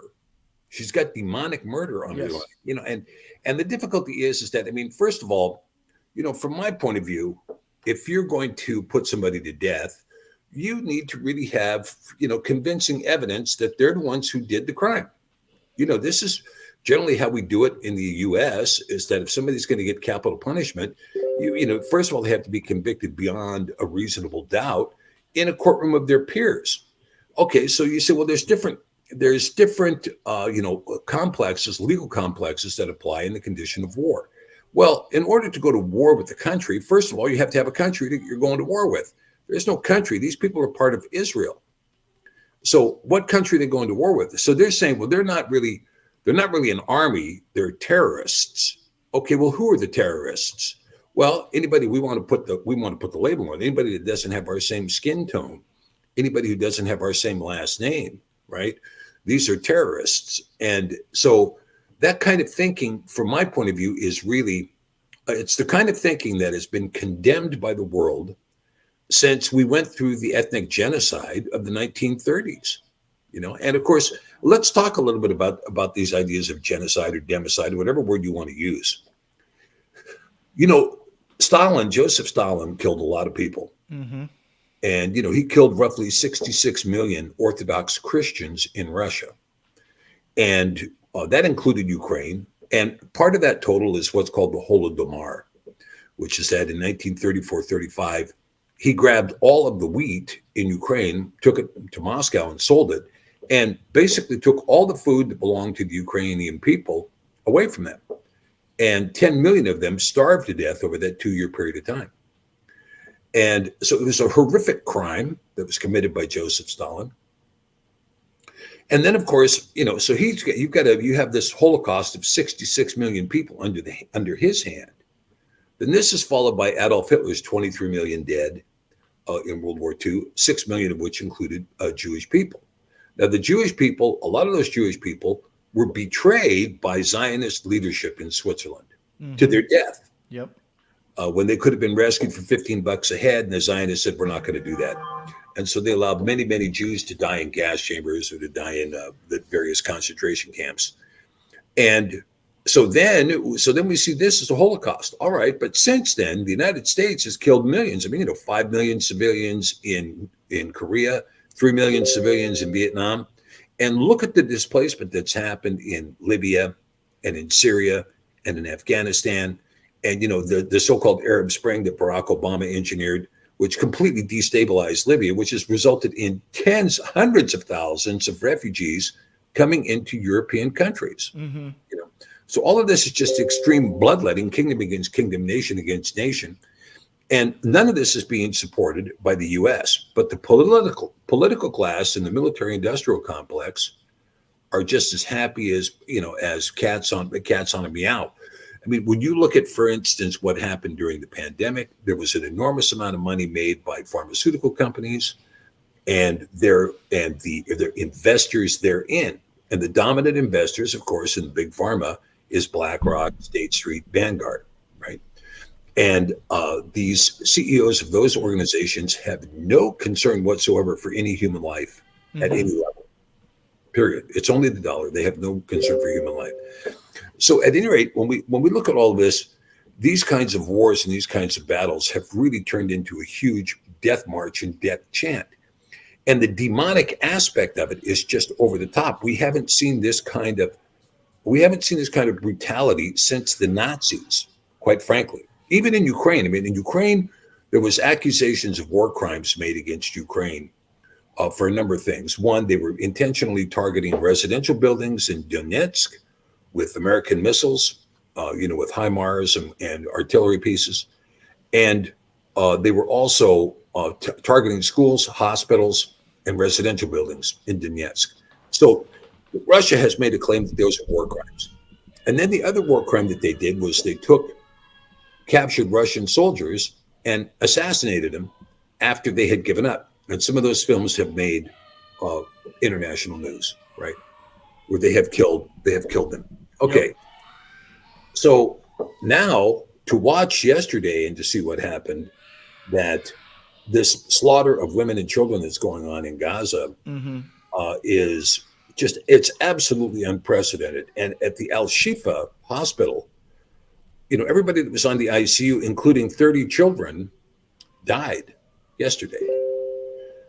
Everybody that was in the ICU died yesterday. So the hospital collapsed, everything was finished, and everybody died. And that's the report that came back from it.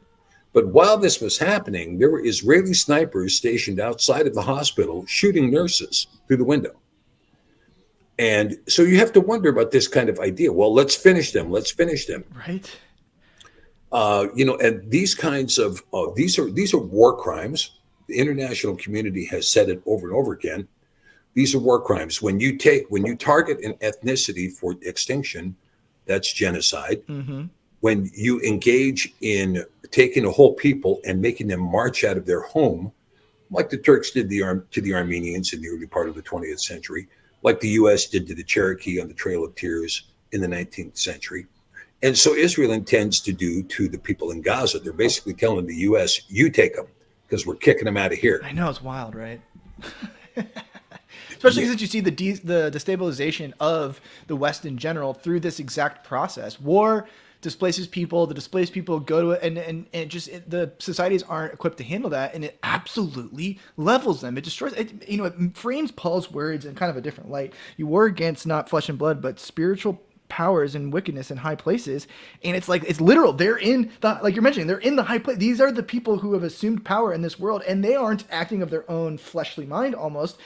Like they are in a sense, but they are just conduits of pure evil at this point. There is no pretense of, like 30, 40, 50 years ago, like they at least tried. You did not, the politicians had some outward facade of like,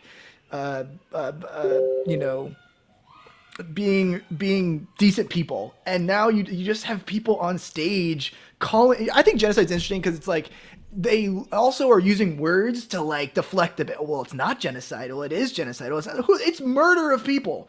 Like, quit talking about the semantics of the freaking act. You're talking about wiping out people to the millions. Like, it's just wild. Like, that is, You know, because you have the modern satanic entertainment industry doing their rituals with millions of people. Then you have the military-industrial complex murdering, doing blood rituals with millions of people. And you know, Paul's words have never been more true. And he's really not talking about like it's a spiritual battle where you're in the spirit praying. You're like, you know, like physically these principalities are upon us in high places, and that's who we're at war with. Yeah, I mean, that's exactly right. And I think many of these people are just flat demon possessed. I mean, I don't think that there's any sense of their cognition, any sense of righteousness that they may have had in them is completely evaporated. It's gone. And of course, I mean, you know, after you sacrifice children and drink their blood or drink their adrenochrome and all that kind of thing, there's not going to be, you know, there's the Ruach HaKodesh is not going to come upon you and say, gee, let's bless you today. That's not what's happening. You are completely controlled by your ultimate master who will bring you into the lake of fire. Yes. And that's where they're headed. The lake of fire is definitely on the horizon, right? It's on the horizon. So, you know, prophetically, what we're looking at is you're going to see everything that is being executed by these demons is going to come back to them. And it's going to come back to them in a Torah proportion. It will be an eye for an eye, a tooth for a tooth, etc. It's going to be Torah proportion that's going to come back on these demons. Now, the grave difficulty for me, Drew, is that we live in America. And, you know, there's a lot of America is going to burn with fire. Yeah, we got some ducks coming home to roost, huh? Whatever that phrase is. Yeah. Well, keep this in mind. It's like I told this guy when I was in Jerusalem, and I was walking on the what do they call it? The Dolorosa, the Via Dolorosa, with the name. Anyway, it's a street that runs through downtown of the old city. And this guy comes up and he starts screaming at you, yeah, you stinking American, your chickens are going to come home to roost. Yeah, that's it. And I screamed back at him and I said, yeah, well, we're in America. I said, you know what we do when the chickens come home to roost? He says, what's that? I said, we have a barbecue. How's that grab you? Slick. Anyway, the fact that this guy was screaming at me on the Via Dolorosa was absolutely unheard of. I mean, you know, technically, you know, he could get arrested for that kind of thing, especially since he was a tour guide, right? He was leading a tour screaming at me. And, you know, so whatever, I don't know if people pick me out in the crowd, you know, for somebody to scream at. I guess. They can smell it on you. Yeah, they can smell it on me. Yeah, I guess that's it.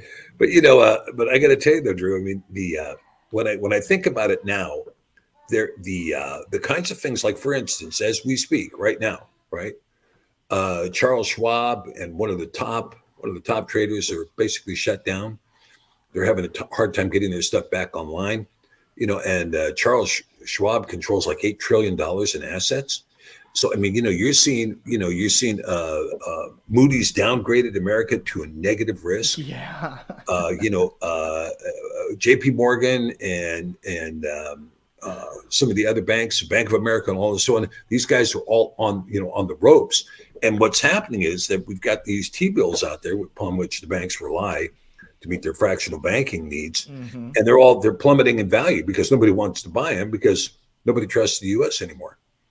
And so, and of course, the demons don't see anything. Trustworthiness is not a factor at all. It's whether or not I can control power, whether or not I can make you do what I want you to do. It has nothing to do with, you need to be trustworthy. You need to engage in voluntary exchange. You need to have somebody believe in you. You need to be a person of integrity. So that doesn't occur to them at all.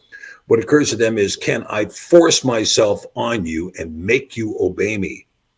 And so this is the kind of thing that is going to lead to the complete destruction of the United States. Yeah. And now it's underway. I mean, because look, the destruction in the United States is not going to happen, at least not initially, from a nuclear strike. The destruction in the United States is going to happen from a dollar that goes to zero. Yes.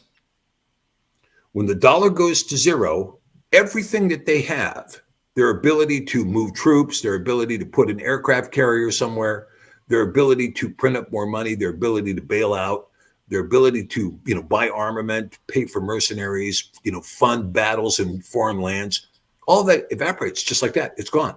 It's completely gone. Their ability to do anything is completely gone, completely evaporated. Zip. There's nothing left. And they can't. And what are they going to do? Print up more money? They've already printed up $33 trillion that they don't have. So what printing are you going to do? There's no printing. There's no digital circuitry. There's no digital currency. There's nothing that's going to create value on a fraudulent system that's been fraudulent since 1973. It's going away, and it's going away as we speak. While you and I are talking, it's disappearing. So when this happens, when this gets through to the end of it, you're going to see people like Nikki Haley standing around going, I knew we should have killed them all. Well, killing them all isn't going to mean anything, Nikki. It's not going to mean a stinking thing. As she sits on the board of Boeing. Yeah, right. Yeah. Well, that's why we have to kill them all, right? Because that way Boeing gets another contract. But I mean, I ask you this question. What threat is somebody who's trapped in Gaza to the United States? Zero. The threat, actually, it's hilarious. You create the threat. This is why the war on terror was preposterous, because as you escalate the conflict, you create the threat. You make people mad. You murder parents, and those children grow up with a chip on their shoulder, and guess who they want revenge against? It's like utterly, it's not even a self-fulfilling prophecy. It's intentional. You identify, whether it's a false flag or not, whatever. When you go in and you destabilize an area and you bomb a bunch of people and you murder their leader in front of them and you throw up some kind of sham government, guess who they don't like? Yeah, for good, forever, right? And it's not just one generation. No. It's generation after generation. It's like, hey, yeah, those are the guys that murdered my great grandparents. Yep. Right. I mean, they're not going to forget that. They're not going to forget it for 4 generations. And, yes, I mean, I think this is intentional, if you want to know the truth of it. I think Israel is trying to get all of the Middle East to go to war with them because they need to have a showdown between the United States and Iran. And, and they've measured it up because they're on the right now. When this dollar collapses, the U.S. goes to a point that it can no longer wage war with Israel against anybody because, in the very, very near future, I mean, we're talking like early 2024, the U.S. is going to be eclipsed by Chinese power, by Russian power. Even the Iranians have got advanced. I mean, for instance, when the Iranians begin to engage in mass production of nuclear weapons, which right now nobody is sure if they're doing it or not. I think they've had nukes since 1997. That's my opinion. But they may not be in mass production. And of course, Scripture, Zechariah 5, shows that they have at least 2 that are set up on bases in the land of Shinar that are going to be put in the air. And so when we talk about, you got everything okay? Everything going all right, Drew? Or do you need to go out? No, I'm good. Correction down, or what was it? I can just hear it scrambling off to my left, which is my child, but we're good. Yeah. Okay. All right. Okay. Well, if you need to go, let me know. Yep. And so, when you look at that, when Iran gets into mass production of nuclear weapons, then they're more untouchable than North Korea. And we like to go over there and threaten North Korea, but we don't do anything about North Korea because, we didn't win the war with North Korea, right? We just came to a stalemate. We came to a ceasefire. There's not even an armistice. There's a ceasefire. That's all. And at one point, the Koreans and the Chinese had almost completely pushed us off the peninsula. And, MacArthur wanted to use nuclear weapons. So the same kind of discussion that's going on concerning Gaza right now. And it was Truman who said, no, we're not going to be using nuclear weapons. And so he put more troops in there, and they pushed back until we got to the current demarcation zone, the demilitarized zone. But in Vietnam, we lost. We got pushed off the peninsula. And, and once again, the reason being was, we need to be in Vietnam because otherwise communism is going to spread to those other countries in Southeast Asia. So what? So what? Are you worried about losing a trading partner? What do you care if communism comes to Burma? Right. Why would you care? And it's the same thing. I mean, RFK said something that kind of disappointed me. It was a well-reasoned statement. I like RFK. Mm-hmm. But he made a statement that said, well, if we lose Israel, then the Russians and the Chinese will control all the oil in the Gulf. Well, here's a premise for you, RFK. Number one, the Russians and the Chinese already control all the oil in the Gulf. You need to go read the literature and see who is the major contracting agencies for all of those Gulf producers right now. It's Russia and China. And okay, well, then maybe we need to keep Israel there for some strategic purpose, which is what? to control the gas field off Cyprus. There's more gas in Alberta, Canada. So what is but he had to say something that said there's a reason for us to have Israel. But let's talk about this nation of Israel. It was formed by Jacob Rothschild, right? Yeah. The banker. The Balfour Declaration. Yeah, the Balfour Declaration, who was paying homage to Lord Rothschild. And so the thing is that, okay, what were they expecting to do? I think they were expecting to set up a kind of a banking haven, the Switzerland of the Middle East, if you will, like the Cayman Islands, maybe some offshore banking. We'll get that going. We'll get some offshore banking going, and then we'll have a nice safe haven for British money to get out from under the tax of the Queen. And I think that may have been the initial intent, to have some good usurers down there, racking up interest rates and doing, hard banking practice in a secure environment that was away from the Queen. Well, that's not what happened. Instead, you end up with a predator nation, and you end up with a nation that is now what? It's the home of every foul bird. What does it say in Revelation? It says it is the home of every foul bird.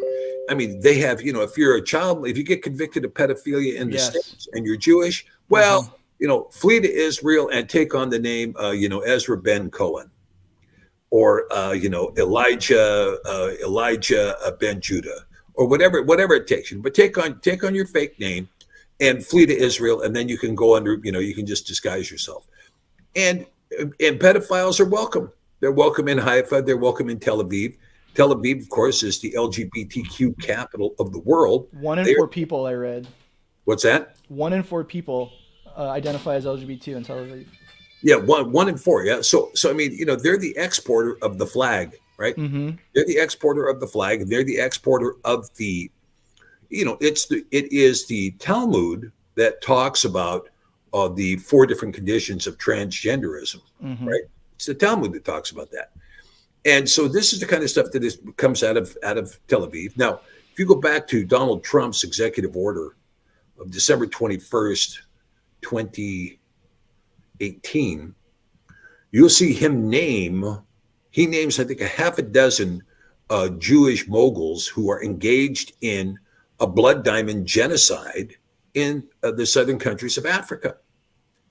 Now, at that time, when he issued that report at that time, which was, I believe it was 2018, that executive order came out, there had been 6 million people that had died in that blood diamond trade in the southern African nations.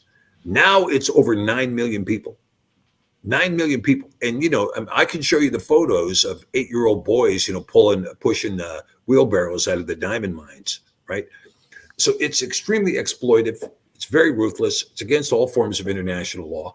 And Trump named the guys that were engaged in these crimes against humanity. And of course, where do they live? They all live in Israel. Who do you think is responsible? When they found a guy in Ukraine that the Russians were calling the Dr. Mengele of Ukraine. This guy was working out of Odessa and was harvesting organs out of soldiers who were dead or dying. Dead or dying, and harvesting the organs and selling the organs on the black market right there on the spot out of the port of Odessa.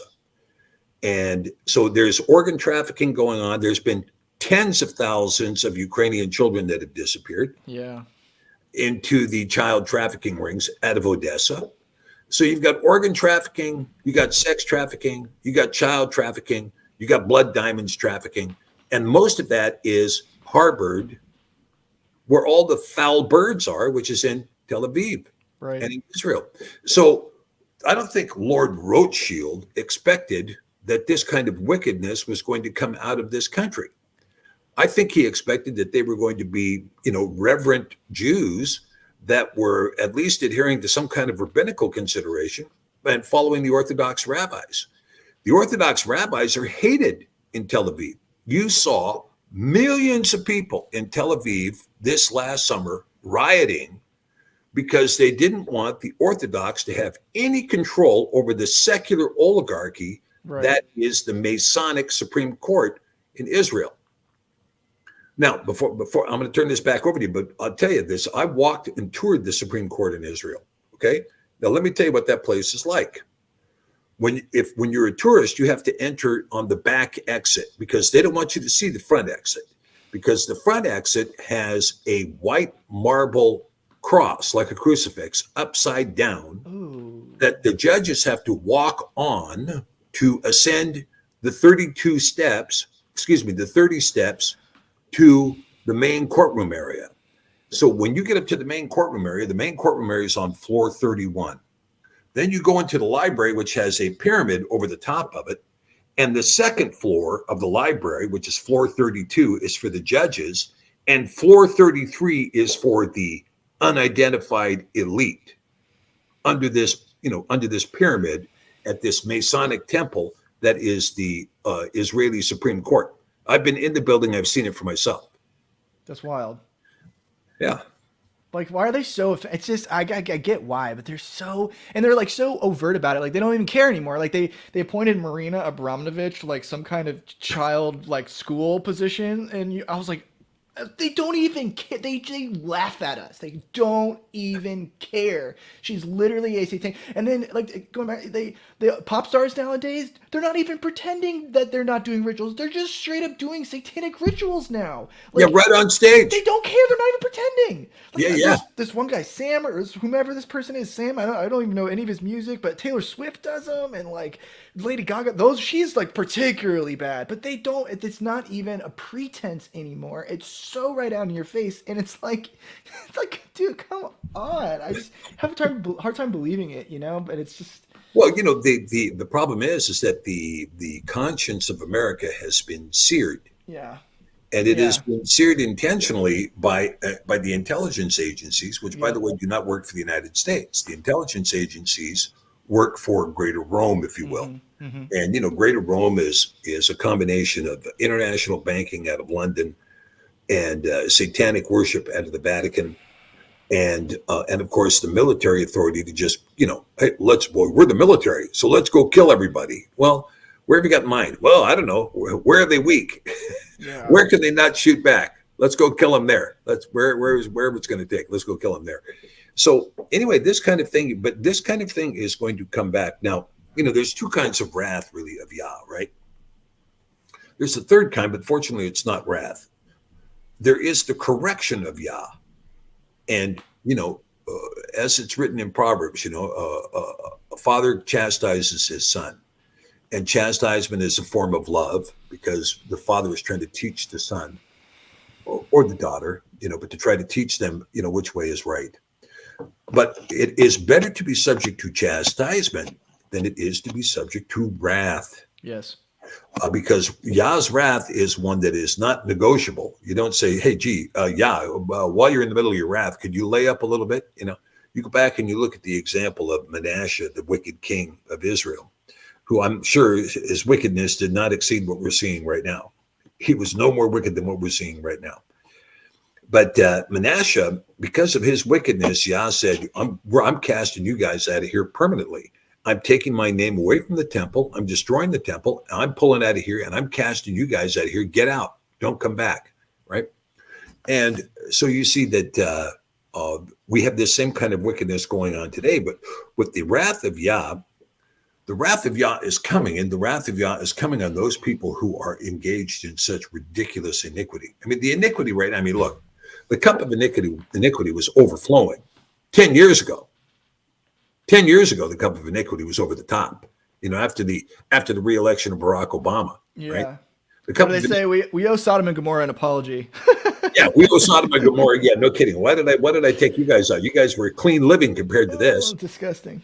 And but the wrath is coming, and so what happens is the intelligence agencies get together. First of all, they control the media in the United States entirely. And now they're seeking to get even greater controls. We want to have AI censorship. We want to have, Nikki Haley is calling for everybody to be identified by name, so nobody can use a moniker on any social media site.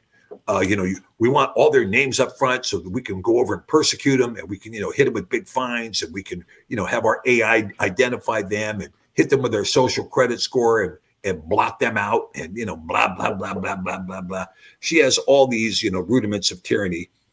She really is a in her mind is the most vile form of petty tyrant, exceeded maybe only by the unelected governor of New York, who also is another petty tyrant. Yes. And, I can't even. It's so cringe. I can't even watch her on stage. Like I can't watch any of them talk. It's so disgusting. They're like non-humans. Like you were saying, like possessed by demons. They present themselves that way. Like they're shrill. They are devoid of love and kindness. They're just awful. I can't even watch it. Yeah, and imagine putting somebody like that who has no conscience at all, who has no sense of humility, no sense of decency, and putting that person in charge, right? This is why Trump just immediately divorced himself from the idea of her being the vice president. Said, I think I'm going to go talk to Tucker Carlson, because she'll have as much draw as Kamala Harris had with Biden, right? Oh, let's get Kamala Harris. There's a great. Look, Kamala Harris. I have to hand it to her. She has perfected the art of saying absolutely nothing. I mean, she's perfected the art. It's a great thing that Americans have televisions, because televisions are something that you can both watch and listen to. Well, thank you for that brilliant discourse, Ms. Harris. She's like, AI, it's not that scary. It's 2 letters, artificial intelligence. Go on. It is correct. All right. Starting off strong here. Yeah. Her audience is, somebody who dropped out of first grade, right? It's just amazing stuff. But she was so disliked, she couldn't get 5% of the vote, So Biden did the same thing to her that Obama did with him. Obama picked Biden because he knew nobody would assassinate Obama because Biden would be the president. And then, and of course, the big issue is, and this is where people are starting to get concerned in the Democrat Party, the guys who cheated for Biden, right? The guys who threw the election for Biden were the guys who elected Obama on the basis of his race and because he was a Muslim. So, I know the inside details of what happened in the 2020 election. And some of the guys that were really in on the rigging were mostly out of Detroit. It was like the AFL-CIO and the U.S. postal workers. They had a huge warehouse there in Detroit. They stuffed it with fake ballots, and then they distributed the fake ballots to the 2,000 mules, that Dinesh D'Souza showed. And then they all, fed them into the postal boxes, right? Well, a lot of those guys were, they wanted a Muslim. They wanted a dark skin-colored Muslim running the country, right? They wanted a man of color who was a Muslim running the country. And now the Muslims are looking at this going, okay, we put this guy in, and he just shipped 55 plane loads of arms to just blast the living daylights out of Gaza, to blow up the West Bank and the refugee camp in Jenin and in Nablus, and to attack Lebanon. So how many Muslims are happy about their choice now of putting this guy in office? Answer: none. And so now he doesn't have anybody that can help rig the election for him. So that's going to be a big issue in this upcoming election, if there is an election, which there won't be. But that's my opinion. I don't think there's going to be an election because we're at the beginning of sorrows. Yes, that's right. Yeah, it's so interesting, right? All of these terrible things happen, wars and earthquakes and famines and pestilences, and that's just getting started. It's just getting started. Yeah. And like the earthquake swarm that's happened in Iceland. Yeah. Now, I personally believe that earthquake swarm was exacerbated by a HAARP attack on Iceland. And I know, why do I know that? Because I live up here in Alaska where we have the HAARP. And, it's not far from here. It's about 100 miles, maybe. Yeah, about 100 miles from here. And, they hammered on the HAARP. And that's part of the reason why we lost all the power around here, because we had transformers blowing up from them tapping the power juice. And, anyway, that's my theory. And I'm going to stand by it, even though I don't have hardly any evidence to support that, other than we know that the HAARP was being used. And the next thing you know, Iceland, the country that kicked all of the international bankers out, right, is all of a sudden, 1,800 earthquakes, right? Yeah, is it Poland? who's like kind of been taking a stand against immigration and stuff. The PM, I think it's Poland. Is it Poland or is it someplace else? He goes in front of the EU and he like kind of dangles his stats in front of him and he's like, we have no crime, we have like a currency that works, we have all of these wonderful things, and we have zero immigration. And he kind of been dangling in front of. I've been waiting for them to have some sort of natural. They have to overturn the Western world. They have to overturn the United States. They have to cripple the United States, make us weak, ineffective, broke, poor, bankrupt, disarmed, etc. I mean, there was a time I can remember at the beginning of the century, Drew, that we were so powerful that there was no possible way they could get a one world government because we were so disproportionate to the rest of the world. And so Right. of course, George Soros and his team, which, again, George Soros is a representative of the international banking cabal and let's call them the Illuminati if you want, or you can call them the satanic beast system if you want. Sure. All. Anyway, he's part of that system. And so the name of his game was to equalize the world by destroying America. Yeah, that's By wild. bringing us down, by destroying our economy, by doing all this.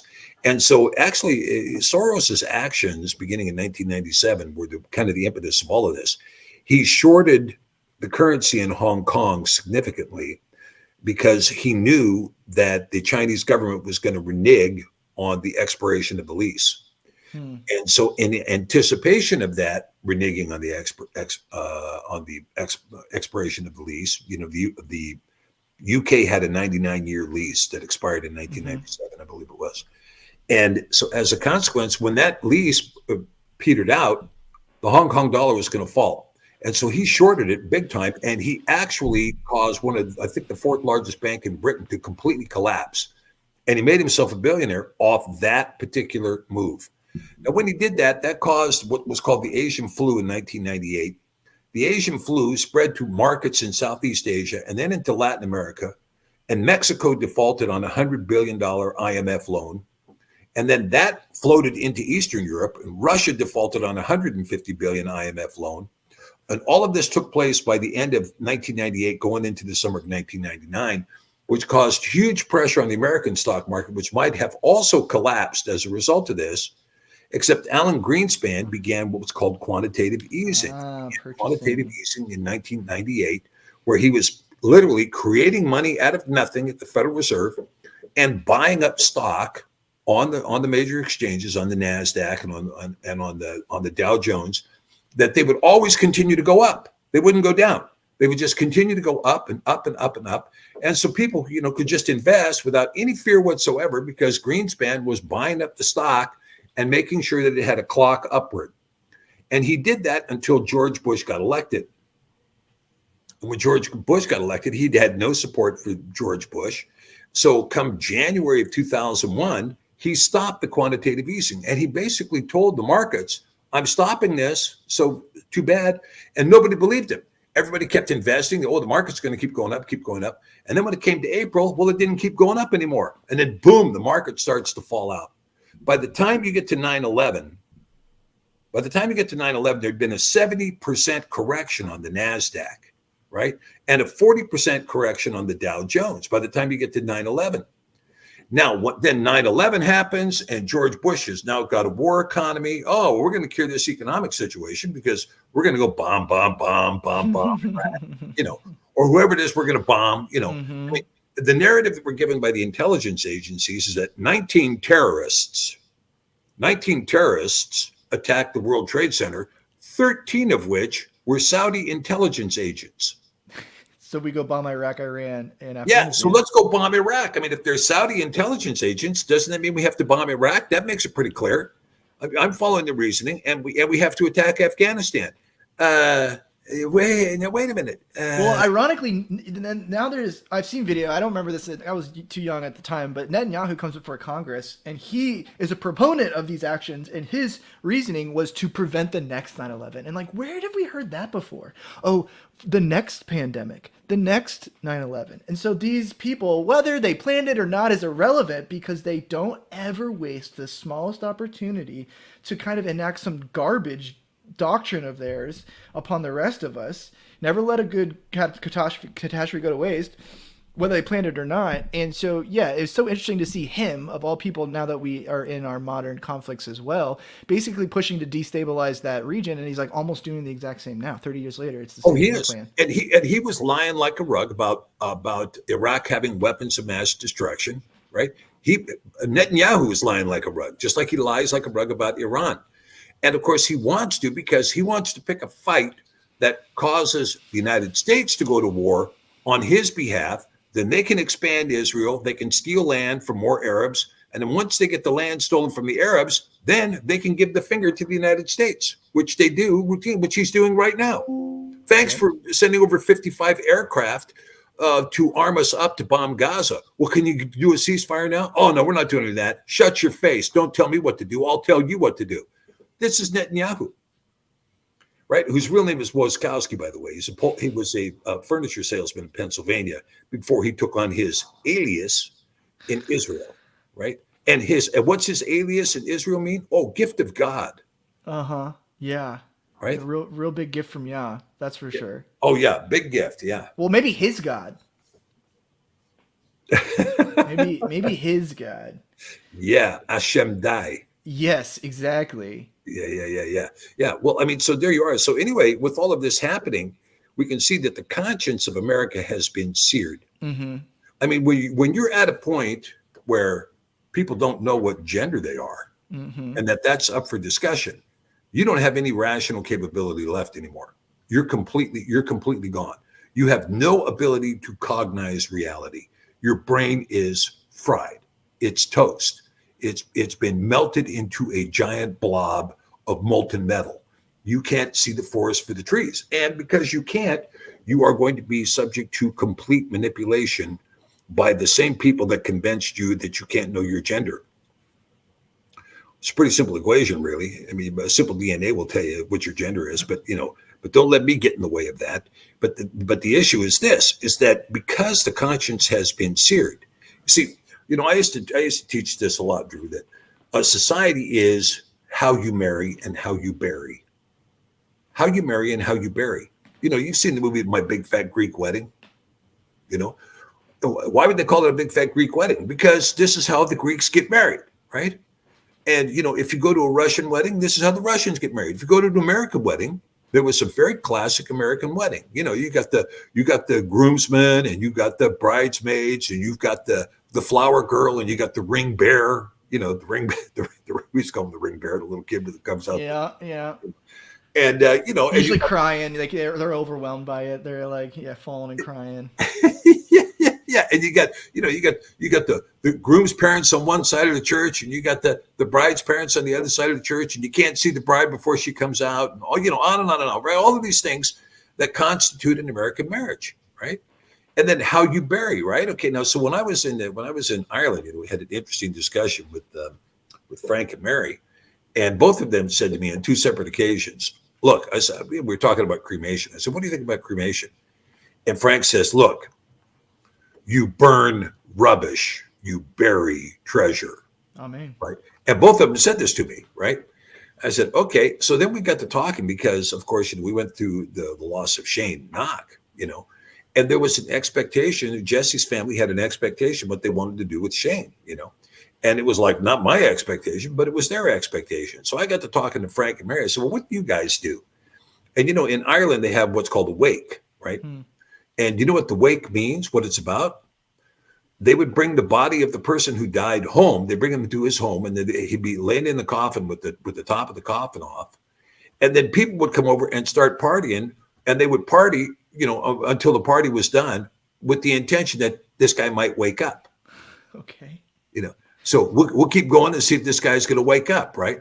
And then if the guy doesn't wake up after a certain number of hours, then they're convinced he's dead, and they're not going to bury somebody prematurely. Right. So so is that common in Ireland? Yeah, that's common in Ireland because that's how the Irish bury. Right. So it's, you have the culture is defined by how you marry and how you bury. Now, all of a sudden we get a bunch of people in there saying, oh, well, we want same-sex marriage. Now, the same-sex marriage issue, I got to tell you, first of all, statistically speaking, we completely destroyed the tradition of American marriage Oh, to now accomplish it by means of, 2 affidavits and a judge, right? No more groomsmen, no more witnesses, no more this, no more that, just 2 affidavits and a judge. And we did this to accommodate how much of the population got married, do you think? What percentage of the population got married? Oh, it has to be under 1%, or like right around. It has to be like right around 1%, less than 1%. No. It's 15 thousandths of 1%. 15 thousandths of 1% of the population in every jurisdiction that has codified same-sex marriage. That's the percentage of the population that gets married. Higher percentage die from lightning strikes every year, right? Okay, great, good. Okay, Seems like an important demographic then. It's very important demographic that we had to make sure we yielded, because otherwise their civil rights were being deprived. No, they weren't. It's absolute baloney. And of course, the truth is that the radicals will tell you it wasn't about us getting married. It was about destroying your marriage. Sure. It was about destroying your tradition and destroying the things that were American.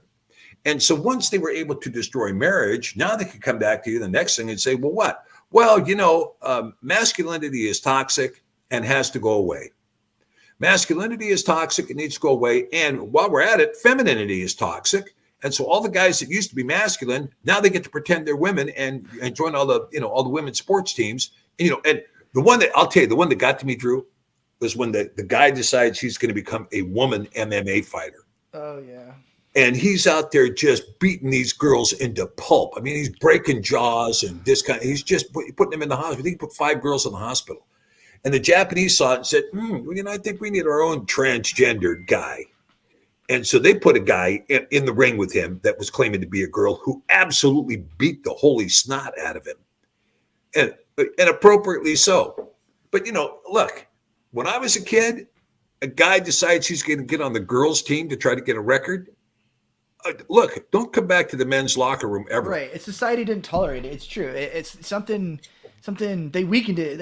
It was a very slow burn on, because it was my way too. There was a macho mentality a bit, especially for athletics, even in my day. And so it is very recent that is kind of fully withered away, and it's astonishing. It is. Well, you get rid of masculinity, and I was watching an interview in Britain. They were asking all these British girls, well, what are men good for? Oh, absolutely nothing. Men are good for absolutely nothing. Oh, okay. All right. Well, look, next Normandy beachhead, baby. It's all you. You got it. Ain't going. Or how about the railroads? You want to build those big heavy steel beams and all that kind of stuff? Yeah, and sledgehammers. Yeah, sounds good. You guys, that's right up your guys' alley. Or construction, those big tall skyscrapers. It's dangerous. It's heavy. It's long hours. It's all you. We'll stay at home. We'll switch. It's good. You got this. Yeah, you got it. Yeah. Hey, did you see some of those photos back when they built the Empire State Building? Yeah, they're not even strapped in, or sometimes. Yeah, they're not strapped in at all. They're sitting up there on a beam, 90 stories up, eating lunch. Little sandwiches. Yeah. I'm glad y'all didn't call me that. I don't do heights so well. Yeah, that gig's not for me either. No, really. I'm not in there. Yeah, but yeah, and so this is the way it was. But as we're losing this now, we lose masculinity, we lose femininity, we lose the family, and when you lose the family, you lose the republic. If there are no families, there is no republic. That's just a fact. There are no families, there is no republic. So we've lost the family, so we lose the republic. We lose our identity in terms of how we marry and how we bury. And so as a consequence, we have been demoralized, destabilized, delegitimized, definanced, and now we're being destroyed. And the destruction is but this is the problem with, again, these satanic rulers. They're not a particularly bright group of people. They're just power mongers, full of bloodlust and sexual lust. And so they've got no sense of reality at all. They've got no sense of, what's going on here? And they certainly have no sense of how to perpetuate something. And so what they haven't calculated on, there's 2 things they haven't calculated on. Number 1, the AI beast, okay? It functions only as long as there is a grid. Mm-hmm. When there's no grid, The battery can't be look, if you want to find out how AI is going to function, drive your Tesla for 400 miles, right? And then when the battery dies and you're in the middle of the Nevada desert, or like it's happened up here, I mean, we've got up here in Alaska, we have what's called Tesla regret. Because people will buy a Tesla and they've got to travel to Fairbanks, right? Well, Fairbanks is 390 miles. And maybe you did a little touring around town on your initial charge. And so you get up there somewhere between Healy and Fairbanks, clunk, and your car dies. There's no charger anywhere. I mean, you're going to be lucky to find a charger if you got to Fairbanks. You'd be lucky to find a charger. But there's no charger. So you better have a generator in your trunk, or that car is so much as dead weight, and they're like extremely heavy. And so tow truck drivers are like, oh, yeah, when that thing shuts off, it shuts off. I mean, everything shuts off. Everything is dead. And so it's like picking up a gigantic rock. They got to put the wheels won't turn, nothing, right? So tow truck drivers hate them. And all these people who bought them said, well, it was nice, but, I'm not doing it anymore. And so guess what? Tesla regret. And so what do you see now? The EV market has completely tanked right in the toilet. Boom. Oh, sorry, we're not building that anymore. Oh, wait a minute. Did you have a $4 billion plant going on for it? Oh, yeah, that's over. Wait a minute. California's going to mandate they all have to be electric. Oh, yeah? They can't even keep cell phones charged in California right now, let alone charge all these cars. And where are you going to get the lithium? China owns it all. Where are you getting it? Oh, where do you get the power for your grid, big guy? Is it coal? Hey, there's a question. Where are you going to get it? You already have rolling blackouts. Now everyone's going to plug in their cars to the grid too. Also, our EVs were always a racket because they were completely subsidized from day one. They were government incentivized. It was never even a real demand. I mean, that's exactly right. So I guess we're going to have to build nuclear power plants. Oh, let's build nuclear power. Oh, wait a minute. We can't do that. Why not? Because we get all our uranium from Russia. Oops. Well, somebody needs to take that clause out of the sanctions. Take that clause out of the, that's what I'm telling you. These people are brain dead, right? So two things they don't count on. Number one, the grid's going to go down. And the grid's going to go down, and the grid can go down in a heartbeat. One EMP from North Korea, there is no grid. The grid's going to go down, and the grid is failing as we speak. I mean, You got transformers. I mean, if you look around at our cities right now, look at the condition, what's going on in the cities right now, Drew. You got streets full of chuck holes. You got all the downtown areas full of homeless people. You got stuff that's not functioning, and you've got people that don't know how to fix it. Right. Because we ended that. We ended that learning how to fix stuff, So people don't know how to fix it. So now when the stuff goes down, there's not going to be any rebuilding. It's not going to be rebuilt until there is an entire renaissance in the social order, which could take 100 years, 200 years. It could take the Messiah. It could take. Yeah. It could take. He comes back and he's like, by the way, trade schools, everyone. Yeah, everybody's in trade school because we're not doing any more of this other stuff.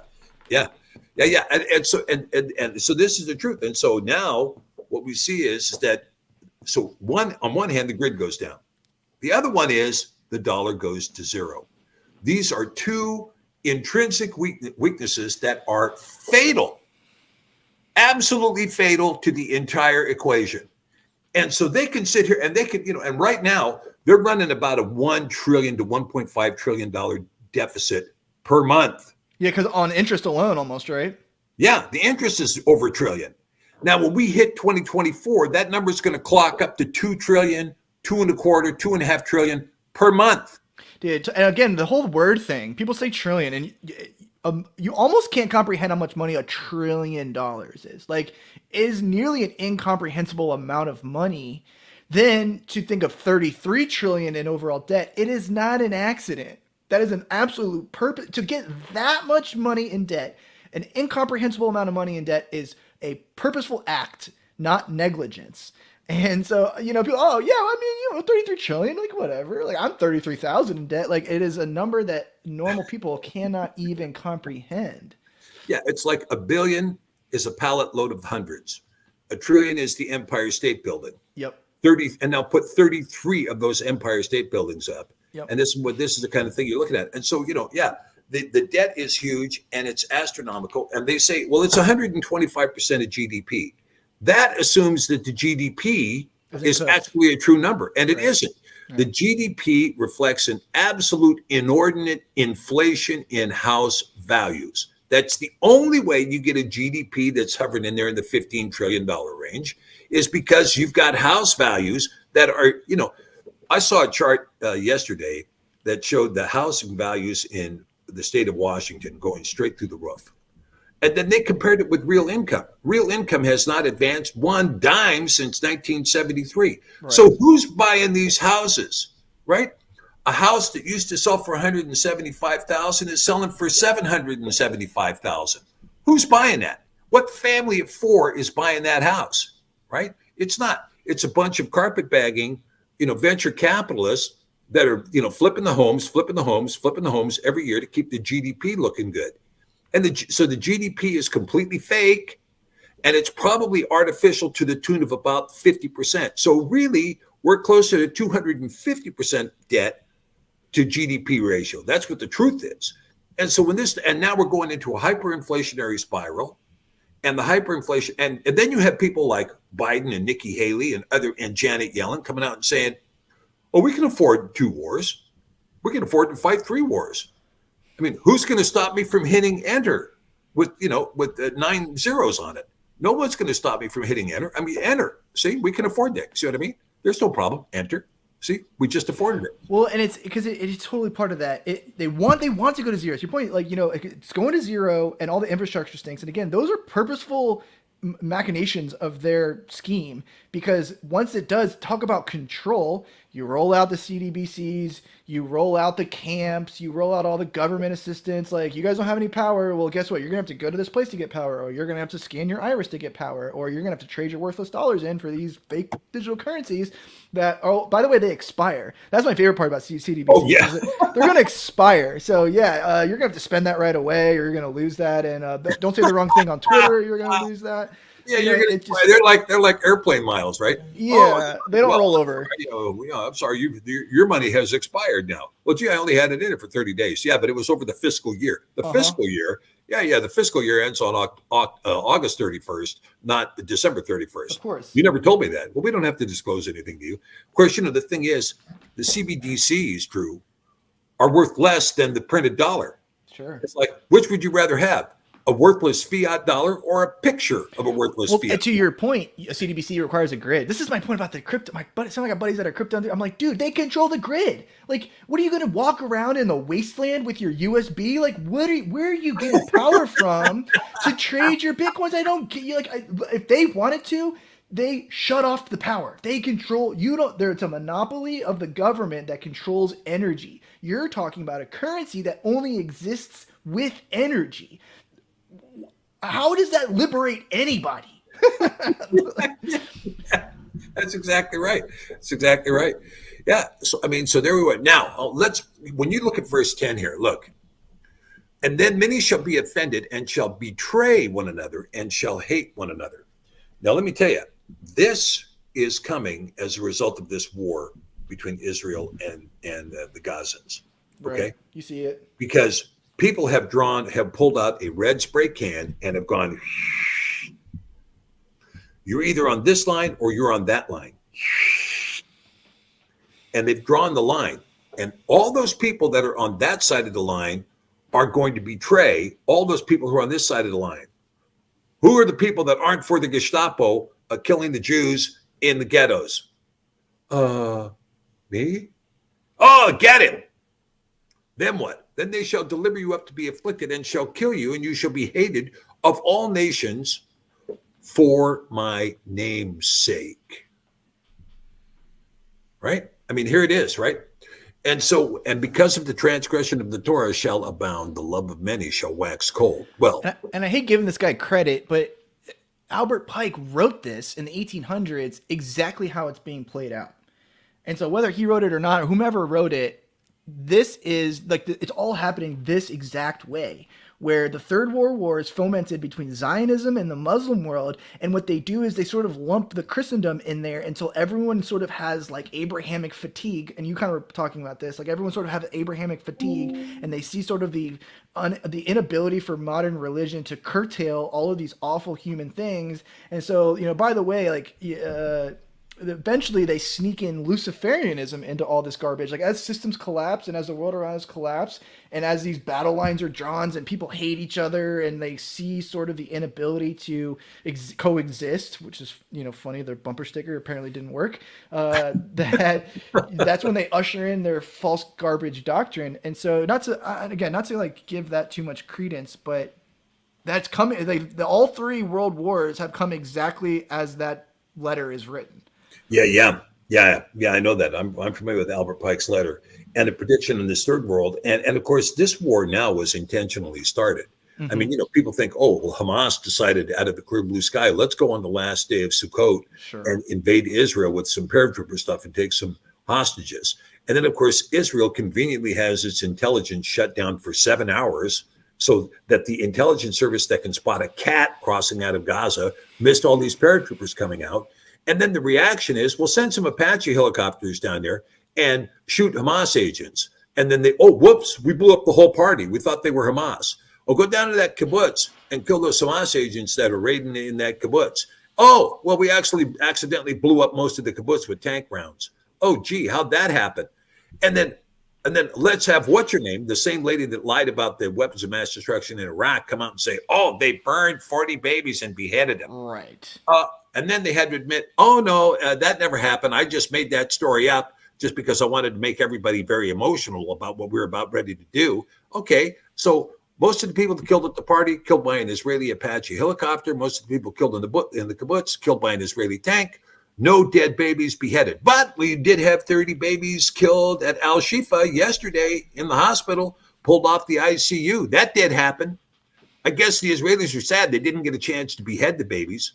But, maybe if they sweep in there with troops, they can take care of that before they bury them, Isn't that funny? It's first of all, utilizing dead babies could not be more disgusting in order to fulfill your propaganda. But they keep doing this again. They're shoving it in our faces. Because remember the like babies in the incubators for like Desert Storm or whatever. I mean, it's the exact playbook. They do not care. They're laughing in our faces as they just don't. They just like, these people are dumb. There's just like, give the dog its dry food. It doesn't care. It's stupid. It's gonna eat it anyway. It doesn't know any better. That's exactly right. And like, who brandishes dead baby pictures for clout? Like, don't use it's demonic. The ability to look at that and just not feel utter sorrow and like a desire for peace so that this stops happening to the degree that it's even real, but to then turn around and like wave it up in front of the camera, like, looky, like, dude, just depravity. It was wild. It is. It's depravity. Yeah. I mean, that's really the name of the game. Depravity. And so now we are going to see, so they picked this war, and now that they picked this war, and of course everybody knows that they want the northern half of Gaza, for that canal expansion, and they want the southern half of Gaza so they can seize the natural gas and the oil offshore that's currently valued at about $350 billion. So there's a $350 billion pot of gold sitting there next to Gaza that they certainly aren't going to let those Palestinians have, because then who knows, Palestinians might be able to put in a desalinization plant or something and have fresh water, So that isn't going to work. So anyway, so now it's just open land theft. But as I say, as they have stolen, so it will be taken from them. As they have murdered, so the murder will come home to them. As they have sacrificed blood, so their blood will be sacrificed. And the unfortunate thing is that there are many Jews in Israel that are opposed to this and don't want any part of this. And just as there are many Americans who don't want part of this, but we're going to get our share of the vengeance of Yah, the wrath of Yah coming back on us, because it's going to come to us as a nation. It's going to come to us as a nation. And, having just gone through 5 power outages up here, Drew, we just had, over the last 3 days, we had 5 power outages. And so I had to test my system, a little bit. And we were able to do it. I was able to get my generator going. and able to, get to my generator and all of that. I found out the gas I had in the generator was too old, 2 years old, and lost the octane, so it wouldn't function it. But it also takes propane, so I just kicked on the propane and away it went. And when I was able to get my driveway cleared, took me 3 different attempts to get the driveway finally cleared, blowing snow in every direction like you wouldn't imagine. But it worked. But my son-in-law, who runs a plow, he said in Anchorage, man, it's just a disaster. He said it's the worst it's ever been. One of my friends who lives up on the hillside, he had 36 inches of snow. And so, I mean, he was trapped for 3 days. He couldn't get out. And so it was like, and he had sold his snow machine the week before. It was like, no big error. If you'd had the snow machine, you could get down to the store, but you didn't do it. And so as a consequence, and because he lives on the hill, right, the driveway goes up the hill to his house. So you can't like bring a plow out there and start plowing it up the hill because you got nowhere for the snow to go. So he has to bring in a snowblower, right? And the guy finally got to the snowblower at the end of the third day after midnight to get his driveway partially undone so he could get out. But I mean, people are, trapped, backed up, and of course, stuff happens when you get the kind of heavy snow that we had, like tonneau covers on the back of pickup trucks were caving in, collapsing from the weight of the snow, right? So you got, and you have to get the snow off. If you got a weak roof, you got to get the snow off the roof. You just have to take care of things. You have to be on top of this stuff. But what I learned is that, we get into a situation where the grid goes down. Well, we're going to have some interesting circumstances happen because we have to be able to manage the entirety of our house, And one of the things that I discovered that I didn't know, but I learned when I was in South Africa at Chris's house, is that, because they have what's called load shedding in South Africa, and they shut off the power for 10 hours a day to virtually everybody in South Africa. And it rotates. So you'd be shut off for 2 hours or 2.5 hours to 3 hours, depending on when it is. And so, you got to make sure you're charging your phone in between that, right? But what he did, and you can get these, there are these bulbs that have batteries in the bulbs. So you have the bulbs in part of your system, and then when you click on the light, okay, great, it's functioning like a regular light bulb. But when the power is out, the battery kicks in, and you still have a light that will still light up the rooms, right? So we didn't have any of those, and so our rooms were all dark. So we're going to make some switches on that, try to get some of those bulbs today. Is it Jeremiah that talks about you won't be able to leave or enter the city, and men will roam around with swords, stealing food from each other's homes? Is that? It's one of the prophets. I can't remember, but it's just whether it's fulfilled in ancient Israel or not. That's coming to pass now. It's happening right now.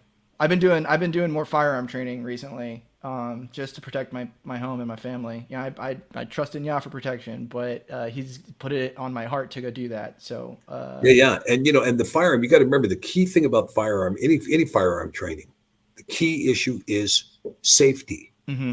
Exactly. Safety. You have to know all the methodologies, and then you also have to keep in your mind proportional force. You cannot. My dad always told me, don't pull a pistol on somebody unless you're prepared to use it. Right, correct. Right. And, and then of course you want to be very careful, very calm, very cool about what you do when you do it. And you have to make sure that you're using proportional force. Mm-hmm.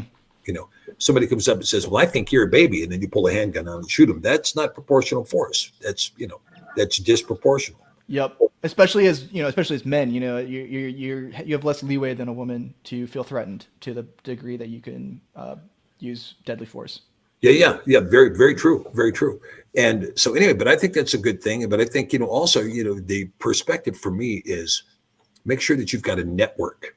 Uh-huh. Mm-hmm. You want to have a network of friends, a network of acquaintances, a place where you can go and people with whom you can share things.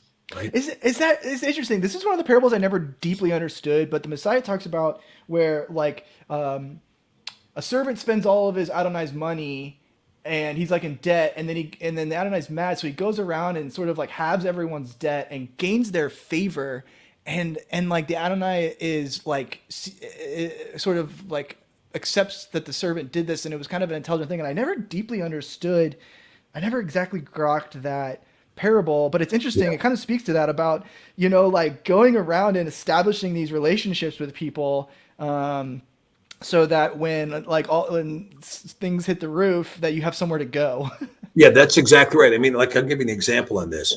See, if you know anything about accounts receivable, you have an account. So if you have an account receivable and the account is, let's call it 110 net 30. Okay. So the account is going to be due in 10 days, but has to be paid by the 30th day. If it's not paid within 30 days of the 30th day, your chances of collecting it are almost zero. Right. Okay. I mean, it drops down to 98%, something like that is uncollectible. So what the servant did was he looked at all of these uncollectible accounts and he went to all of them and said, look, you pay your account, I'll cut the amount in half. Cut the amount in half if you'll pay it. So the master was very happy to get that half amount because otherwise they were a zero collectible. Got you. And so the servant also made friends by engaging in a practice that included debt forgiveness, right? A practice that included debt forgiveness. And this also reflects to the kind of forgiveness that we have in Yah too, is that he forgives our stuff just to try to say, look, I'm going to forgive you half of your iniquity so that you'll start embracing righteousness. So you get back on the right path again, right? Interesting. Wow. Okay. Excellent. Because then he's like, you who is not even wise with money, how can you be trusted with spiritual things? Exactly. That's exactly right. So there it is. So this was a practice. We used to use this in my law practice. We had accounts that would be dead, that would die. If somebody was outstanding for a while, we go back to them and say, look, why don't you sell your account for 50 cents on the dollar, right? And this is a whole unfortunate underworld of a market and debt collection, right? So you go to the debt collector and they hound you on the phone and they purchase that for, right, like you're saying, half pennies on the dollar or whatever. Yeah, the debt collectors purchase it for Zippo, and then some of the debt collector practices. Dude, I used to fly Virgin America back in the day, so I opened a credit card with them. I never turned it on. I just bought one and then showed it to get on board or whatever. And there was a penalty fee for not doing that I didn't read in the fine print. So I owed them $15. And they sent me to the collections for that, and it eventually ended up being $130. I never used the card. I never bought anything with it. I never even turned it on, and they sent me to collections. I was like, dude, this is wild. Yeah, yeah. It followed me around for a very long time. Yeah, yeah. If you're gonna have our card, there's a fee to be able to show our card. Yeah. Wow. Well, that's a good reason to stay off Virgin. Although I have to admit, Virgin Atlantic is a pretty good airline. Of course, so by Delta now, but that's a pretty good airline to fly if you're flying into Britain anyway. But Virgin US is gone, right? Didn't they? Yeah. Weren't they absorbed by Alaska Air, if I recall? Yeah. So no, I mean, flying in these, they do not want the peasants flying. I don't know who can afford to fly much these days, but I got 3 people to fly, and it is brutal. Hello. Hey, wait a minute. Yeah, I know what you're talking about. I mean, and it all depends on the flights, right? It's more expensive for us to fly from here to Seattle than it is for us to fly from here to London. I mean, ridiculous. Anyway, but that's enough talking about that. But yeah, anyway, Drew, I want to thank you for letting me come back on. Yeah, I really appreciate you joining us. This is definitely a topic here too that is so wide-reaching, right? Because down here, which we don't necessarily need to get into, but it talks about so many wonderful things. Like when he's giving this sermon, he's describing the end of the world, but for us who believe in him, he's describing the beginnings of the kingdom manifesting here with us. And so we talked a lot about today about, the wars and the rumors of wars, and some of these things are terrible, but, I kind of talked about this before you got on. I was like, we have a command to have joy in our hearts, and he doesn't ever tell us to stop that at some point. And so even though these things are terrible and, we're going to be persecuted and hated and potentially killed, we need to try to keep our wits about us and really our joy about us as we enter into these times, as we know that it's going to usher in, the kingdom of man, which I know we're all very excited for. Now, Drew, you've got a verse up here, 24:31, and he shall send his angels with a great sound of a shofar, and they shall gather together his elect from the 4 winds, from one end of heaven to the other. That shofar, I think, just sounded over Jerusalem. Did you see the video? I didn't. There's it's been I don't know how recent the video is, but it shows a circle in the clouds, a perfect circle in the clouds over Jerusalem, and you hear the shofar blasting in the heavens. And it's more than one shofar. It's several shofars that are blasting in the heavens. Just take a look for you. I think you'll find the video. Hallelujah. I will. That would be such a joy. Yeah, all the prepping is beautiful. Whatever y'all puts on your heart to do right now is important. But yeah, I do think that we are to look to the good to come, right? And that helps us to that endurance until the end, right? If we're kind of bogged down in fear of man and fear of all these machinations, then we might lose sight of the big picture. I think this part here is interesting where, he's like, in Noah, they were eating and drinking it until they weren't, so like, yeah, society might collapse, but it also might kind of just limp along, much like it did in the days of Noah, where it's a pretty downward spiral, but it's kind of limping. And then all of a sudden, thief in the night, he will come back for us, not in a rapture sense, but in, to like gather the elect, to gather his elect from the four winds. Yeah, absolutely. So, well, this was a longer one today. I thank everyone for hanging out with us. I really appreciate it. It's just such an interesting discussion, and I know, I know we didn't get super in depth with it on the dig. So I appreciate you kind of joining us. And if you guys didn't catch the beginning of the session either, I really talked about some of the divisions in the body, and the way that it relates to this is like time's passed for that kind of stuff. Cut it out. Just we're here to be that elect, to lift each other up, and to help each other endure into the end. And so if you kind of missed that, I kind of would recommend watching that just to help strengthen our resolve for these times, and how that we really need to be one body and one unity. And as Paul says, cut the divisions out. There's no divisions. There's one body. You either believe in the Messiah or you don't. The rest of it we'll figure out when he gets back. So I definitely want to make sure that everyone feels that way, like have strength, joy, and boldness in the Messiah, and whomever does that with you is your brother and sister. And that's like kind of the end of the story a bit. So thank you all for joining us. Dr. P, do you want to lead us out in some prayer? Yeah, I'll be happy to. Yeah. Heavenly Father, we give thanks for today. Thank you, Father, for helping Drew to walk through this particular show here today, Father. And we give thanks for this platform.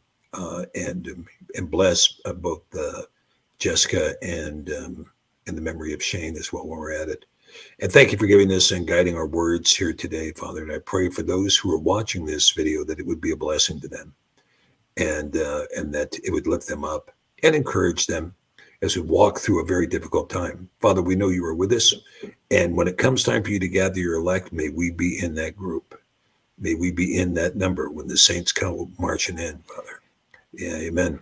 Okay, thank you and hallelujah. Hallelujah, amen. Dr. P, thank you so much for joining us. Everyone, it is such a pleasure to meet with you as always. Thank you for joining us here today, and for everyone watching in the future. Hopefully the future is wonderful. And we'll see you all next week. Shalom. Shalom.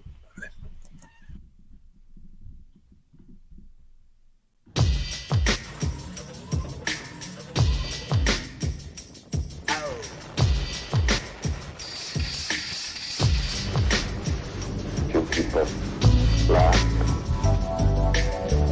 Two people cried. Now I am become death, the destroyer of worlds.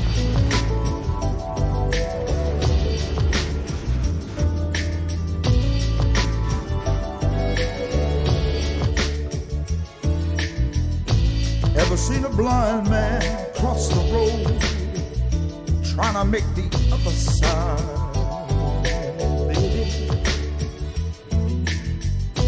Ever seen a young girl growing old, trying to make herself a bride?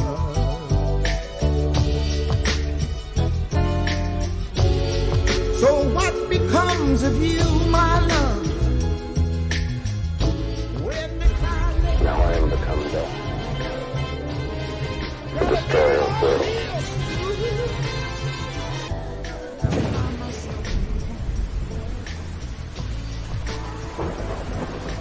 Pray that he's still out there. Somewhere.